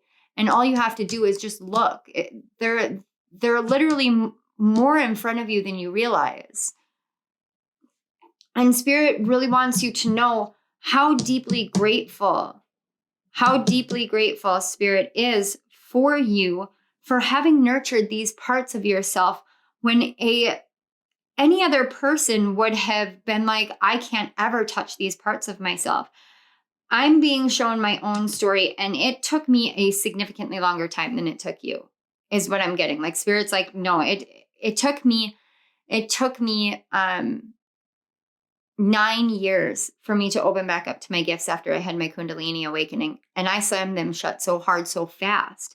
And then when I did open them up, I could only handle it for about 15 minutes before I started yelling, please make it stop, it's too much, because it was too much for me. And so I've had to build myself back up into trusting and being that naive and leaping that far. I've had to nurture the parts of myself that I believed were crazy because I saw a glimpse of how powerful my gifts are, and it scared the hell out of me. And so I've been on a much longer journey than you. And you did this in a much shorter time. You just went directly to those pieces, and you just loved and loved and loved and loved them. And that's such a beautiful thing. You are such an inspiration. And that is one big reason why Spirit is grateful for you, because everything that you do is an inspiration to others. Everything that you say is an inspiration to others. Who you are is an inspiration to others. And this way of hesitancy and half intimacy, half like thorniness, it will lessen. When you trust, it will lessen. And Spirit is asking you to see what has been brought into your life, because it's time for you to now step more fully into trust. And Spirit is already saying, I'm already grateful for you doing this, because I know you will, because you always do. So let's see the surrounding cards. We have 23, cleansing and storms. Psychic abilities. Oh my God. I promise you guys, I don't look at these cards. The card 11, injustice. Yes. I'll go with this one. Ancestors. And then this is the Elqui, and I've mentioned it before, and I think this is probably the last time I'm going to mention it, but I am going to say the one who instead of she who, just as a nod to Baba Jolie messages and her inspiration for this one, because she was the inspiration behind it. But this is not gender specific. It is Nemesis, the one who avenges. Revenge, out comes justice. You have justice twice. Spirit wants you to know, Spirit and your ancestors both want you to know that these moments of deception, of being hurt, justice gets rebalanced in its own time, in its own way. It's okay for you to release that because you can trust that. Let yourself be cleansed completely and get back in touch with your roots, back in touch with your ancestors, because this is not something that you need to concern yourself with. Your gifts are a blessing from your ancestral line. And Spirit is really grateful for you for not having what's the word? Okay, thank you.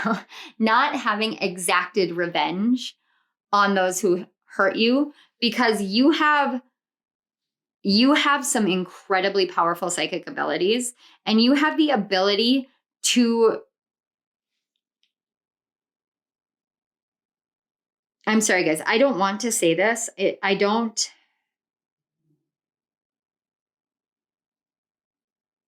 Spirit, can you help me word this in a way that I'm literally hearing just say it. If you wanted to, with your gifts, you could exact revenge. You choose not to because you're a better person, because you're that good of a person.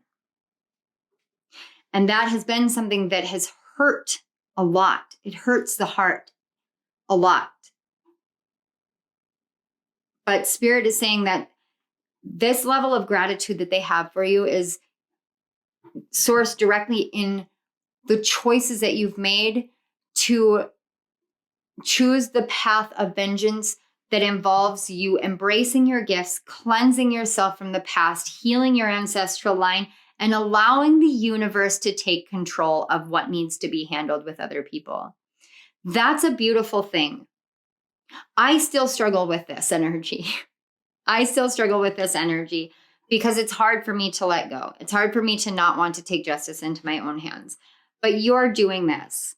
And this does have to do with people not seeing the value of your own gifts. You not seeing the value of your gifts for a long time. It's about cleansing from all of the chaos and the confusion and the pain and the ways that people have really hurt you. Like, gosh, you've been hurt so much. And when I look at Nemesis in her face, what I feel is this huge wall, this protection wall. It's the same thing I feel with the stone and the black tourmaline with you guys. It doesn't need to always be this way, but while you are working on getting this stuff cleansed from you, Spirit's going to bring in certain people that you can trust if you so choose. Look around you and see who is there and allow your heart to show you. I'm literally feeling it in my heart. Like, it's like this warming, like a warming ball inside my heart. I can just feel like this ball of warmth inside of my heart.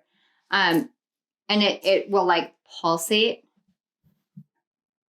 If you are connecting to somebody that Spirit has brought in to help you move through this energy. Your ancestors are also there to help move you through the energy. I'm seeing her having cards that are falling on the floor. And the mask is gone. So this is about you it's about you showing all sides of who you are. And Spirit's really grateful for you for discovering all the pieces of yourself.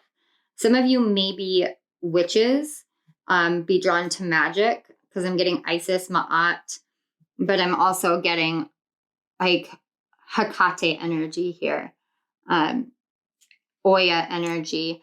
Some of those darker feminine energies, you're seeing how to work with them in a way that preserves that innocent part of you, that protects that innocent part of you, that keeps that innocent part of you alive, thriving. And Spirit is really grateful for you for doing this, for healing this wound and for moving forward with that. It is a big step that you are doing. I just realized that this card says Andromeda on the side. That's crazy. Okay, let's see what your guides are grateful for. You guys may be Andromedan starseeds. All right, your guides are grateful. The Seven of Scrolls, intricacies, and industry. Okay. And, you know, in this card, they actually talk about where he's pointing, because he's pointing right down here. He's literally, your guides are grateful for you doing this.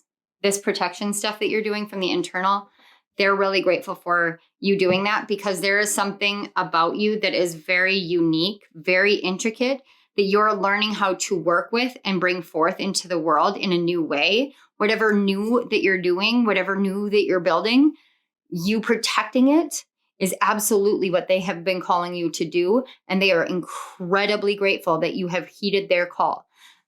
Just like Spirit is grateful that you are allowing certain things to flow and certain things to be rebalanced for you, while also letting you know that there are people that you can trust. Your guides are saying you're doing everything that you need to be doing. And we're really very grateful that you're doing that. You don't have to build it alone, because he does have someone in the back that's helping him build this. But he's the master architect. He knows all the plans. He knows the design. So if he knows the plans and the design, then it's up to him to make sure that the finer details get put in place. So you're working on the finer details. Your guide team is working on that bigger plan. And Spirit is saying there are going to be people that you can bounce these ideas off of that will not gaslight you, that will not hurt you, that will cheer you on, essentially, and say, yeah, do it, do it, do it. So let's get further into this. We have 4 of Keys, clearing the way. Okay. We've got the Truth, the card 20, endurance and rock. Again with the stars. The Shadow. Ooh, I'm curious. And Manara, the one who waits, patience, waiting, and determination. Look how similar these 2 cards are. That's crazy. Okay. Your guides are so grateful for the protection that you put around your creative projects, that you are still diligently working on your creative projects. You're working on building this life that you desire, but you're also simultaneously working on yourself. You're seeking the truth of your own reflection in the world, your own reflection in everything that you do. You are actively working with your shadow. You are willing to be very patient with yourself, very patient with this transformation. You are just very diligent and very determined. There's a lot of, I'm getting a lot of Capricorn energy here, actually. So Capricorn may be your 10th house. That would make you an Aries rising. It may be your 6th house, which would make you a Leo rising. Or Capricorn could be your 4th house, which I believe would make you a Cancer rising. Nope. Gemini rising. Yeah, Gemini rising. So the reason why, and Capricorn in the 4th house, especially because this shadow energy, and with all of this like very firm determination, endurance energy that I pick up, that to me, the 4th house is the shadow house. It's where you find your shadow. It is the deepest, darkest part of yourself. It is your roots. It's your ancestral heritage, but it's also what you inherited in this life. It's all of the darkness that you inherited for you to harness and use and heal. If you have Capricorn in that shadow energy, then you have a propensity to be harder on yourself, especially. You may have been harder on yourself throughout your childhood, especially. Thinking that you needed to do the work of your parents. Your parents may have actually made you do their work, unfortunately. And I'm sorry if that's the case. You're learning how to nurture this inner child. And in order to nurture the inner child, you have to really go through the darkness to find the truth of the light that you have within, the innocence that you have within. This is why I was seeing that Fool energy so strongly, because that's your natural essence, that playfulness, that joyfulness. But there's a blockage there that you are diligently working on. That blockage is in your shadow.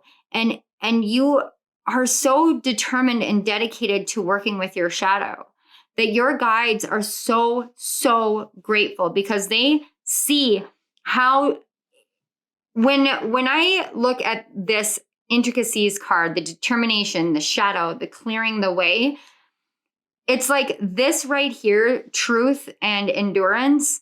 The truth is that you've endured the hardest moments, the most traumatic moments, the most painful moments in your life.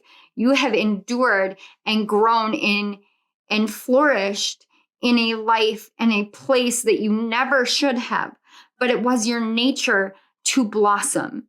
It is your nature to blossom. It is your nature to grow in inhospitable, hostile environments because you are a mirror for the world. You are a mirror of peace and truth and love for the world. You clear karma like it's nobody's business. You look at a moment where you feel like you have been weak and you say, okay, where is this coming from? Let me sit down with myself and give myself the time that I desire, that I need, that I am worthy of. And I will be as deeply detailed as I need to be to heal myself so that I can come forward into the world one more time, harnessing my psychic gifts, having been cleansed, and no longer fearing that I will be betrayed because I know my own worth. And I know that once I understand my worth, I put that forth into the world, and that's what I get back. And your guides and spirit are so, so grateful for what you're doing for yourself. Your ancestors are so grateful. And of course, your ancestors had to slip right in there today because this is the only pile that has gotten ancestral energy. They are so, so grateful for you because you're freeing them, but you're doing it for yourself. You're not doing it in a self-sacrificial way. You're not like, oh, I have to free my ancestors. I have to go heal this for them. No, you're like, no, I need to heal this for me. And that's not something they ever did. You're healing it for you, for the future, for future generations, for what is right for you, for what your soul is being called to do.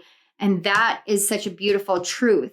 And you're showing your ancestral lineage and your family that's still incarnate in this life how to shine a light forth, regardless of how blocked it was at home, regardless of how painful things were, regardless of any other moments where people took justice into their own hands and people made you feel small and insignificant and just unworthy.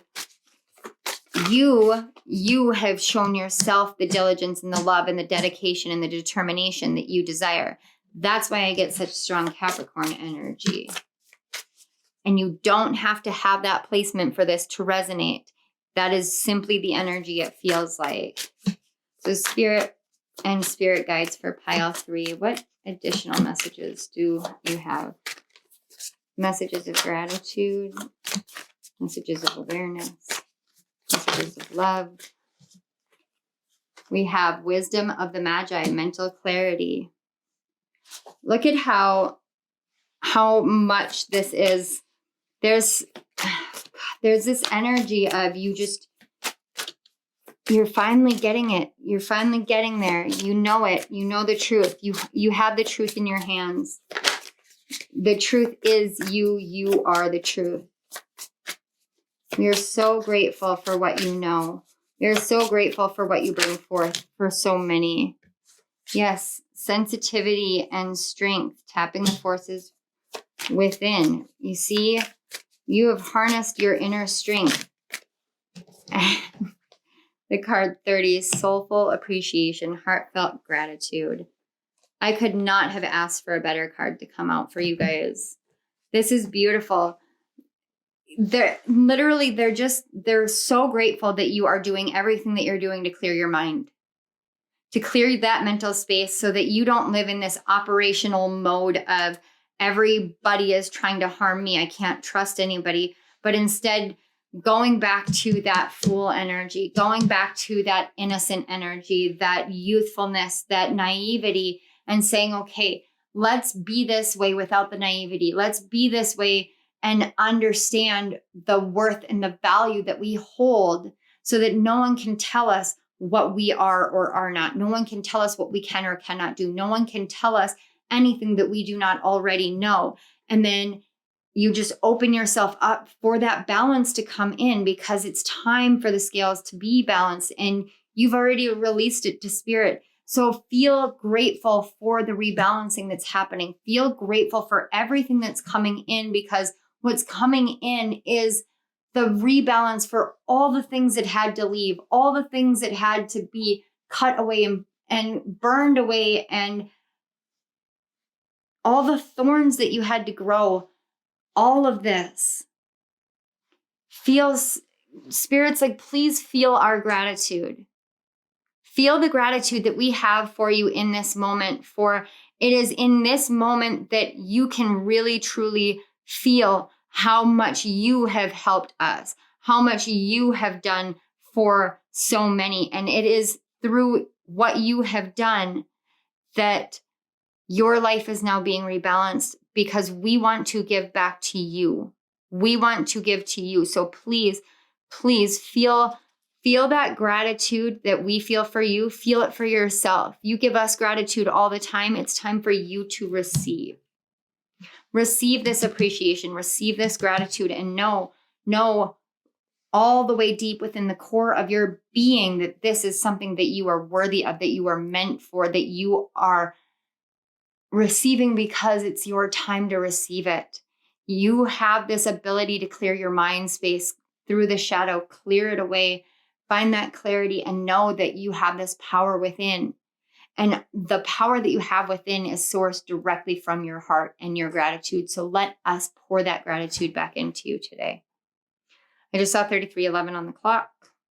And we have quite a few threes and the Justice with 11 card here. So that is a very strong energy for you guys.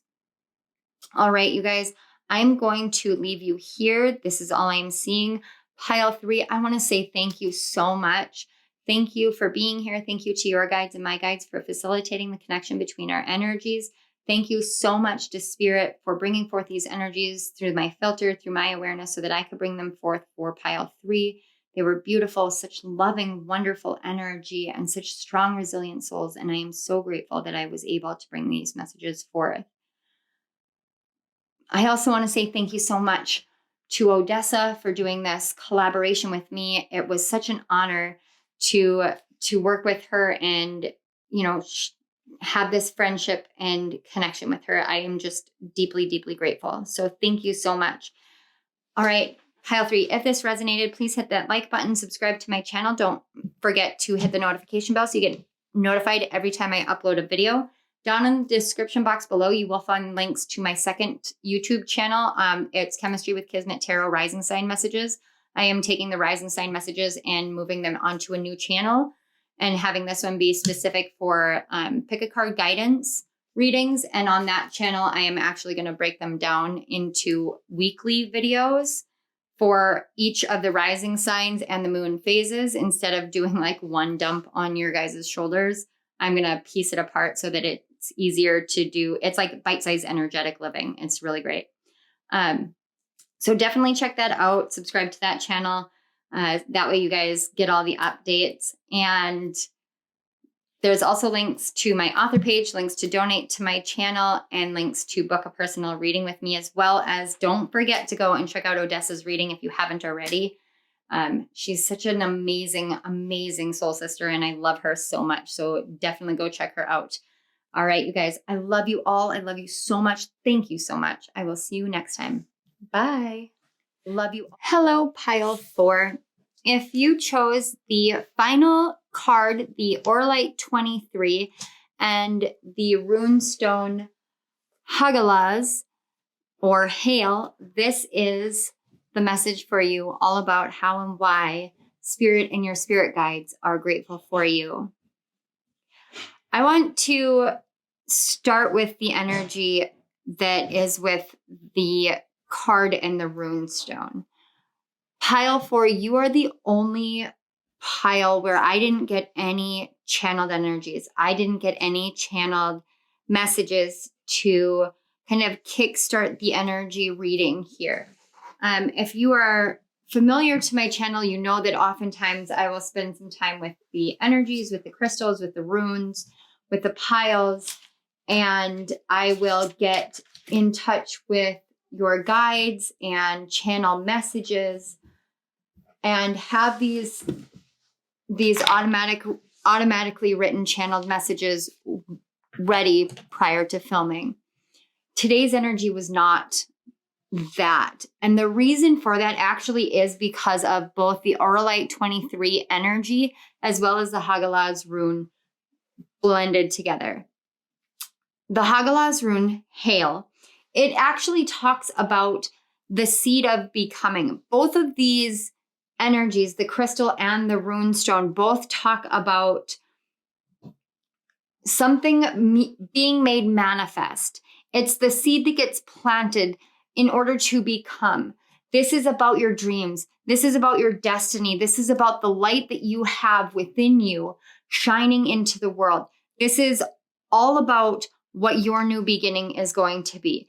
Your guides and spirit want to talk about today how grateful they are that you have surrendered to this awareness of higher perspectives, higher viewpoints, higher energy levels in the midst of the moments where it feels like you get beat and battered and bruised in the world. When we think about hail, we think about literally flying chunks of ice in the middle of summer. It is one of those moments, and I get this energy a lot on my channel. This is the hummingbird energy that I pick up a lot. It defies a lot of reasonability and odds because where I'm at, when we see hail, it usually happens when the heat is the highest. The heat index gets really high. The humidity gets really high. It's this perfect energetic storm energy. And then all of a sudden, our lawn looks like wintertime because it's just pelting us with hail. Hail is considered, it's not considered, but energetically speaking, hail reminds us that water has many forms. Water, our emotions have many forms. In the heat of the day, water can come in its coldest form. In the brightest places, our emotions can be absolutely frozen.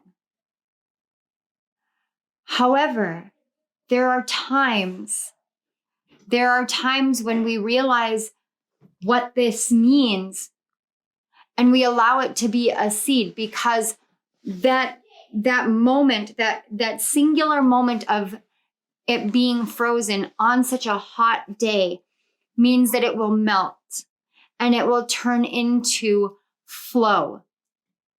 This is about bridging together your emotions internally with the heat and the warmth and the flame, the internal flame that you have, as well as the warmth of the sun as the energetic life giver, the sun that represents the source energy. It would be the representation of Odin and his all-father energy. And I know Odin is actually correlated with Mercury. I understand that. But when we're working with these runes, we have to think outside of any kind of structures that we have. The Norse energies that we're working with in these runes, most of the stories, most of the energies, most of the awarenesses of them have been passed down by mouth. The ones that are documented can't be verified and are very contemporized through the lens of Christianity in the world. And you can see this very clearly through a lot of it. I've read most of the Prose Edda, and you can actually see how Christianity kind of bled into a lot of it. These are energies that are more primal than that. The Auralite stone talks about a soul connecting. And it's not about connecting to other souls. This is about connecting to the essence of your soul. This is about bringing your soul into your conscious awareness, into your physical life. This is what your guides and spirit want to talk about the thawing, the planting of the seeds, the new beginning, the greater awareness, the more ancient awareness. As above, so below, as within, so without. I say this so often on my channel. This is a common energy. This tells me that the souls that I work with, the energies that I'm working with, the messages that I'm bringing, you're on a high level of frequency. You are on this awareness journey because you know that this world is a place for you to experience the fullness of what you're here to experience. Oh, I apologize, guys. Okay, pile 4, I apologize for the outburst and the chaos. Jade is still a pup and Chunk is very old of a lady, and they get into tiffs. No one is hurt or anything like that. But that, there are moments in these readings where I get distracted a lot. Like, you guys know, if you've been on my channel for a while, I literally live in chaos, with the 3 dogs and 2 cats and 3 kids that live with me and 1 that doesn't live with me, and my husband who is on call like every other week, and just kind of the chaos of life in general. But most of the time when these things happen with my pets, there is an energy here that they pick up that irritates them. This hail energy, I feel like they got a little amplified by, because that's that hardness, that coldness. So to me, that tells me that there is an understanding that to fully embrace your soul, to fully bring your soul in, because we were talking about as above, so below, as within, so without, your vibration being high, your frequency being high, the purpose of you being here. You can fight against that. You can get hardened like a hailstone, hardened and frozen in the midst of summer, stuck in this state that doesn't reflect the world around you. Or you can choose to release that aggression, release that rage in a healthy way by planting a seed of newness. Now, this is the reason why I felt like I did not get a message to start things off with you guys. And I have to tell you, the spiritual energy with your pile in particular is incredibly high, because my ears are ringing so incredibly much. And it doesn't feel bad. There's a lot of energy here of this awareness of a new beginning. And this is what they're grateful for. The reason why I feel like they're grateful is because you're thawing. You're thawing your heart. You're thawing your heart space. You're thawing that sacral chakra as well. The sacral chakra isn't just about sexuality and sensuality. It's about the emotional flow. When your heart is locked up and you're in this hail state, this hardened ice state, your creativity has an edge to it. It has a hardness to it. It has a pain to it. It comes down and it pelts and pelts and pelts and pelts. And while it is coming from the pure essence of the heavenly waters, it's still coming down and pelting. Sometimes we have to learn how to lower that, blend it, how to melt and turn it into a flow of water instead. And this is something, I don't feel like I'm saying anything that you don't know. I don't think I'm saying anything that you haven't been doing. And I literally just got this like slam in my face energy of, but I've already been doing that. Please don't misinterpret what I'm saying. I'm reading what the core energy is here of what they're the most grateful for right now. That means that they are the most grateful for the fact that you are doing this, that you are making these concerted efforts. You are taking these actually action-oriented steps to step back, to take a look at the world around you, to see everything that's going on around you, and to allow yourself to soften to the present moment rather than being hardened at what has gone on in the past or any potential for the future. So let's take a look at the cards to get a little bit deeper into this. This side here with the Good Tarot is messages from Spirit for what Spirit is grateful for. This side here with the Akashic Tarot are messages from your guides about what they are grateful for. So we're going to start with Spirit as always. We have the Ace of Water. And I got to tell you guys, because I don't read reversals, when this card came out on the pre-shuffle or the shuffling, and I don't normally look at the deck, so or the cards, I haven't looked at any of the other cards, but this one came out this way. Now, I wasn't going to read it this way because it just seems so strange.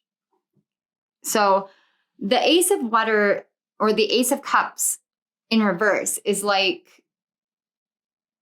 a happy new beginning not happening. It's a pouring out of the water. It's your cup not being fulfilled. It's the new beginning not happening. And it's like, I personally, like, my ego got involved. I got to say, my ego got involved because I'm like, Spirit, this doesn't make any sense. This doesn't make any sense. But it does. It really does, because as above, so below, as within, so without. When there is something that your heart is 100% set on, there are going to be times in your life where your new beginning is not an actual new beginning. Your new beginning is realizing what you have in front of you. That's why the Ace of Water was in reverse, because Spirit is grateful that what you realized was that you had a hold of the pearl the whole time. Now, this is something about your divine masculine energy, because seahorses to me are always divine masculine energy. And so this is telling me that your divine masculine energy needed a reboot to be able to come to whatever it is that you're doing in your life, your projects, your creations, the seeds that you have planted. They've already been planted. They've been planted for a long time, but you've been in a winter phase. The ground needed to thaw for the seed to take hold and root. So I'm actually being brought to tulips. Tulips are my favorite flower. And I want to say they're called annuals or biennials or something along those lines. I can't remember if they're annuals or perennials. Whichever, maybe it's perennials that repeat. They're seasonal, but they repeat. I can't remember. However, I don't have any that grow outside my house. So I was talking to my grandma one night, and I was asking her about planting tulips, because my grandma, she's got more than a green thumb. She literally is like the embodiment of the green gardener. I'm ever so jealous because my thumb is so brown, it's outrageous. I'm working on it, but it's not going well. I'm like trying to revive my bamboo that I almost killed. And it's really hard to kill bamboo, guys. Like, seriously, it's a pretty serious offense to kill bamboo. I also kill cacti. It's a pretty serious offense, in my opinion. This is why I work with the dried herbs, because it's something that I love, the essence and the nature of gardens. But I am not entirely certain whether that's part of my path quite yet. Regardless, the point here is I was being brought to the bulbs of tulips in that conversation with my grandma. So she's who I would talk to she is who I talk to for any of this stuff. I call her up and I Grandma, how do I make homemade Thanksgiving stuffing without putting it in the turkey, but making it taste like it was in the turkey? That was one very interesting conversation with her. But in this case, it was, Grandma, I really want to plant tulips, but I'm not entirely sure how I want to go about it. I said, I can look it up online, but you are the master at this. You know North Dakota. You know the soil. You know the temperature. You know all of this because you've been doing it for so long. What do I do? And I didn't know this about them, but she actually said what you do with tulips is you get the bulbs from the florist or from from a garden center or something like that. You get the bulbs and you plant them in late September or early October, right before the ground freezes and gets hard for the winter. So you have to plant the seed knowing in that moment that you're not going to have any kind of instant gratification. You can't plant them in the spring. They won't regrow.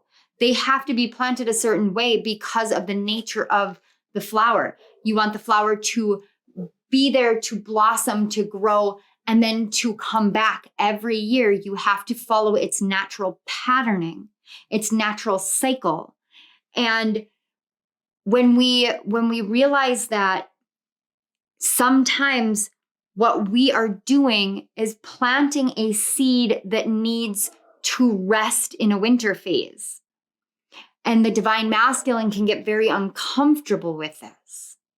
The divine masculine wants action, wants to do, wants to create, wants to build, wants to see results.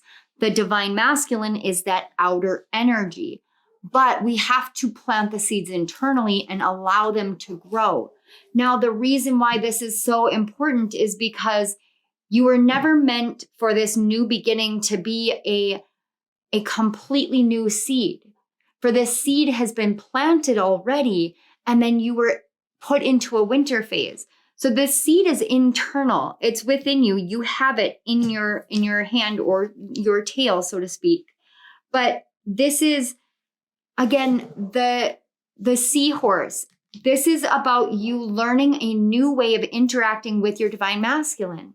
And that's what Spirit's grateful for you on. Because when the rest of the world was telling you you need to restart, when the rest of the world was telling you take a new path, choose a new direction, choose a new destiny, leave this person behind, leave that person behind, your heart said no. You've already planted certain seeds. You have to trust the seeds that you've planted. That trust is what Spirit is the most grateful for. You trusted what you planted, even as deeply uncomfortable as it was. The energy that I get it's a very mild, because my guides and your guides are keeping it pretty mild for me, but it's very similar to how I used to spiral with my anxiety. With my anxiety, when I would spiral, I would have these moments where I would have one thought and it would set off a chain of thoughts, and it would go so fast I could not find a stopping point. But I would get to a point where I would look at David and I would say, I can't, I'm so uncomfortable in my own body and my own skin. I want to tear my skin off. And I had serious breakdown moments where I literally was ripping at my shirts. I would be like yanking at my shirts, yanking at my pants, because it was that representation of trying to get the energy, that anxiety out of me. I wanted it ripped out. My divine masculine was 100% triggered because it wanted change. He wanted change within me. And I needed to be able to cultivate patience, to cultivate awareness, to see where the frozen parts were that needed thawing, to understand my higher self, to understand my inner self, in order to come into this world, in order to see these plants, these planted seeds take root. Now I am seeing that, and that's why I have this perspective here that I can share with you guys. And the reason why I say that is because Spirit wants you to know that there is a natural progression in this journey that you're on, where you're going through this and you are getting a new beginning, but the new beginning is something that you have been longing for a very long time, working for, fighting for. A lot of it has to do with your spiritual gifts, because holy cow, you guys feel very, very ungrounded right now, like intensely ungrounded right now. Whew. Okay. Spirit is really grateful that you did not give up on your heart, that you didn't give up on balancing your energies, on learning yourself, on growing yourself, on building what you needed to build. Spirit is intensely grateful. So let's get the messages. We have setting boundaries, threshold protection, and honor. And then delight. the 5 of water, 38 many masks with the authentic self, and finally 40 with retreat. See, here's that energy. This seems completely disjointed, but the truth is that you were not having fun in life. Life was nothing but trial, tribulation, stress, anxiety. What's the next cycle gonna be? How do I get through this cycle? Everything that you did and everything that you went through felt like you had to don a new mask. You had to be a new person, but you had to be whatever person everybody else needed. And that's why you got put into this retreat state. This energy here of like the planted seed is being protected. We've got threshold protection. You needed to know what your truth was versus the truths out in the collective. So coming to a reading like this, you would have to have cultivated your discernment. And I say it in the way that I am, would have had to, because this is about what Spirit is grateful for you on, which tells me that Spirit is grateful. And I just saw 22:22 on the clock. Spirit is grateful that you took this step back that you needed, that you took the step back to heal, that you took the step back to remember why you're here, to remember why you love the things you love and the people that you love, to set the boundaries that you need to with the outside world, and to do the things that you need to honor your own energy, to honor your own heart, to honor your path above and beyond what anyone else in the world says. You took the time to take a step back and to take off all the masks and see yourself for who you truly are and how amazing and inspiring you are, to see the nature of sadness and how it controls you, how it keeps you from fully living your life. And that's something that is a really hard lesson to learn, especially for empaths, which I do pick up a lot with this water energy, a lot of empath energy. With empaths, we can be so deeply connected to people that when they are gone, we have this duration of time where we go through what I call a paradigm shift. You actually physically feel the absence of that person in the physical world. That level of connection is not there to be a burden. It's there to show you the level of honor that you give to certain soul connections, the level of love that you have for certain people, and the depths of which you love people and the joy that they brought into your life. It's to help you cultivate more gratitude for the people that you have in your life and for the life that you are living. But when we get caught up in the mask of sadness, we can forget to live our lives. And I lived that way for many, many years of my life, where I was in a perpetual state of, I don't know how to function because my dad is dead. I didn't know what to do with my life. The world didn't make sense. And I've said this multiple times throughout my life that I don't know how to make sense of a world where my dad doesn't exist in it.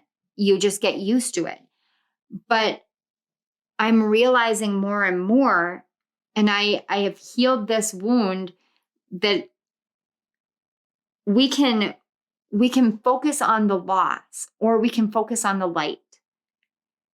And the longer that you focus on the loss, the more that you are carrying around burdens you're not meant to carry, the more you are not really taking care of yourself, not really engaging in life. You are actually taking this retreat energy, this restful energy that's supposed to be a blessing, and it's turning it into a burden. And I'm telling you all of this because I feel like you guys have just shifted out of this. And when I say just shifted out of it, I mean within the last, I'm guessing 10 days. I'm guessing that you guys had this massive shift during the eclipse, because this feels very new. It feels, that would be why there were no messages, because energetically speaking, I'm filming this 2 days prior to the eclipse. So it hasn't technically happened. I can only pick up what it feels like. I'm not Well, I mean, it's technically going to be considered the past, so I'm not really projecting your future. I'm just telling you that Spirit is grateful for what you transitioned or what you transformed during that time. Even if it wasn't this past eclipse, whatever it was that you transformed internally, it has set you on the right path. It has set you on the path to healing the sadness that you've been carrying around for far too long. I'm actually hearing most of your lives. Most of you have been carrying this since you were a child, and most of it has to do with a father wound or a divine masculine wound. You could have had a mother who was very divine masculine, or a caretaker of some sort who's very divine masculine. But I'm getting that we've got two seahorses here, and she's shunning this seahorse like she can't. It's almost like she can't see it. It's like she can't see it. And then with this many masks, there's actually a face right here that looks like an old man. You know, it looks like an old man. And to me, that's literally saying like this harnessing or holding on to some loss in this area. And I cannot place, I do not want you to feel as though I am placing judgments with this pile, please. I carried the loss of my father for many, many, many years. It took me many years to heal it. And I still have days where I sit down and I cry and I miss him. And then he comes in spirit form and, you know, makes me feel better because that's what he does. But it's still hard because the little girl inside of me wants her daddy. This feels so very similar to me. And I want you to understand that this is healed. And when you heal a wound this deep, this long, there's a time frame where it doesn't feel like reality. Like it's that continual waiting for the other shoe to drop energy. But as I was coming back, before filming this, as I was coming back from picking Cooper up from his father's, I was thinking about the nature of doubt. And I was in a kind of meditative trance state with Spirit. And I asked Spirit, or not me, no, Spirit asked me. I just heard I asked you. Spirit asked me, why do people doubt? And I could feel myself trying to make arguments, but then I felt like this calming wave take over me. And this part of me just kind of awoke and said, I don't know. And there was this like conversation that I heard between like my higher self and Spirit that was like, well, if you don't know, then what is there left to doubt? And I said, well, if I don't know why people doubt, then I don't know why I would doubt. Then there's nothing left to doubt. Then everything is just done based on faith. And then you just move from there. And I just like ding, ding, ding, ding, ding. Exactly. If you don't doubt it, it will be so. Trust what you've done for yourself. Trust the healing and what you've released for yourself. You've done this. You've honored yourself and your heart. And you've also honored this life that was lost. Whether it was a father or a grandfather or just a masculine archetype in your life, whatever it was, know that you have already honored that life above and beyond many, many, many times. And so because of that, you can let that go and you can step into a state in which you trust this world and you trust the magic within you. Spirit's just really grateful that you're learning this. So let's see what your guides are grateful for. We have the card 7 with Fated Meeting. I know that this looks like a romance card, and it definitely talks about it in the book. But we have these moments in our lives where we come into contact with things, people, energies. It can be a book. It can be a tree. It's an amazing thing. There are moments in our life where we are destined, fated to come into contact with someone or something because it is there to spark this awareness of connection internally, this awareness of love, this awareness of divinity. This fated meeting to me feels very much like Gemini energy. It feels very much like Mars energy. It feels a lot like the meeting of your energies has finally come to place. We are working with the Auralite 23, which is a soul connector card. This is about bringing your soul into your physical world. This is about you embracing the fact that you have a soul, embracing the spiritual life, embracing these things.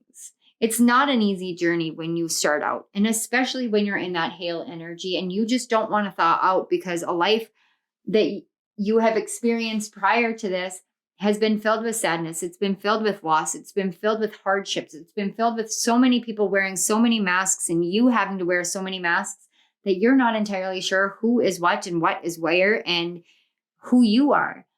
But there comes a point and a time, and I'm hearing As the Bell Tolls. I think that's an AC/DC song.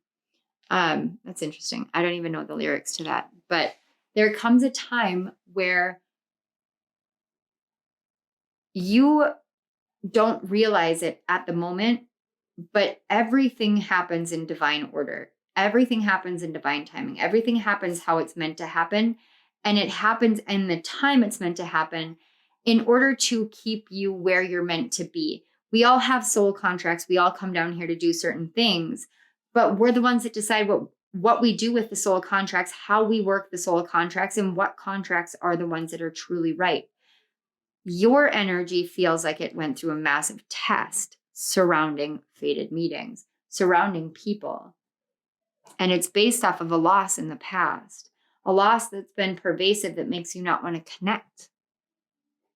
But you stepped into this connection with your soul, this connection with something more, with your guides, with spirit. You stepped into these connections possibly through a teacher coming into your life, a mentor coming into your life. It could have just been somebody coming into your life and sparking something within you that made you want to be a better person. That's a really beautiful thing. But they're very, very grateful that this meeting has occurred. So let's take a look at the other energies. We have the card 38 and growth. We have mirroring energies here. And then the card 28 with hollow bone, teachability. See, this is that teacher one that I was picking up. We have the card 32, power over difficulty, reclaiming your power. Leadership. Yep. And 8 of forces, the lightning bolt. I love that. We're going to start with the lightning bolt. So the lightning bolt actually talks about how you've seen the storm coming for a long time. So when the lightning strikes the tree, it's really not a shock. And this is telling me that this growth, this motion into a new life, this hollowing out of all of the old ways, in order for you to step into this leadership position, in order for you to reclaim your spiritual power, which is encompassed in this lightning bolt energy, because it is your spiritual power coming down like a bolt of lightning into you. This is your soul coming down and meeting you for the first time in this life and saying, hey, what's up? You want to hang out? Let's get together. Let's do something. This is telling me that this is something that is going to change, revolutionize your life. And the more that you step into this leadership role in your own life, the more you allow yourself to be taught by spirit, by your guides, by the world, by a teacher, a trusted teacher is what I just heard, in order to step out of this energy, this sadness, so that you can really actually engage in the delight in life, the more that you will be able to feel the gratitude that spirit and your guides have for you. You've been through such a dark phase. And, the Auralite 23 has a lot of bands around it. And I think of bands, and then I think about trees and the rings of trees. And if you guys can hear, my heater just kicked on. It is winter where I'm at now. So my office can get pretty cold. So I apologize for the noise. But this is telling me that your guides are they want you to know that they're really grateful for you, for you pushing beyond the barriers, for you taking control over the life that felt like it was out of control, for welcoming something different, for opening your heart. Some of you, this is really about a relationship. Some of you may be rekindling a relationship, or rebuilding, not rekindling, but rebuilding the relationship. All right, we've got kinship, community, and your group. We have card 20, Archangel Phanuel, hope, optimism, new beginnings. And on the back of the deck, 13, confusion, many choices, and uncertainty. Yeah, so this is telling me that you have moved your way through that confusion and that cloudiness because of having had to realize that whatever loss this was, it was keeping you in a state where you essentially were, the word that always keeps coming up for me is stasis. But this is more than stasis. This is more than just like being put on ice. This is deeper than that. This is like, if this person is not in the world, I don't know how to live. And it's not that you stopped living your life. It's that you stopped engaging in the things that made you feel happy. You stopped engaging in feelings, because if you engaged in feelings, then you would have to feel the pain. But spirit and your guides are letting you know that you have this whole group of spiritual help. You have a community all around you. And because of that, it has helped clear all of this confusion and this cloudiness out so that you can rekindle that hope and optimism. And that's what they are the most grateful for you on. They are the most grateful that you never once gave up on yourself, on your dreams, on your hopes, on your wishes, on your goals, and on this new beginning of a seed that was planted a long time ago that you just were so uncertain was ever going to take root.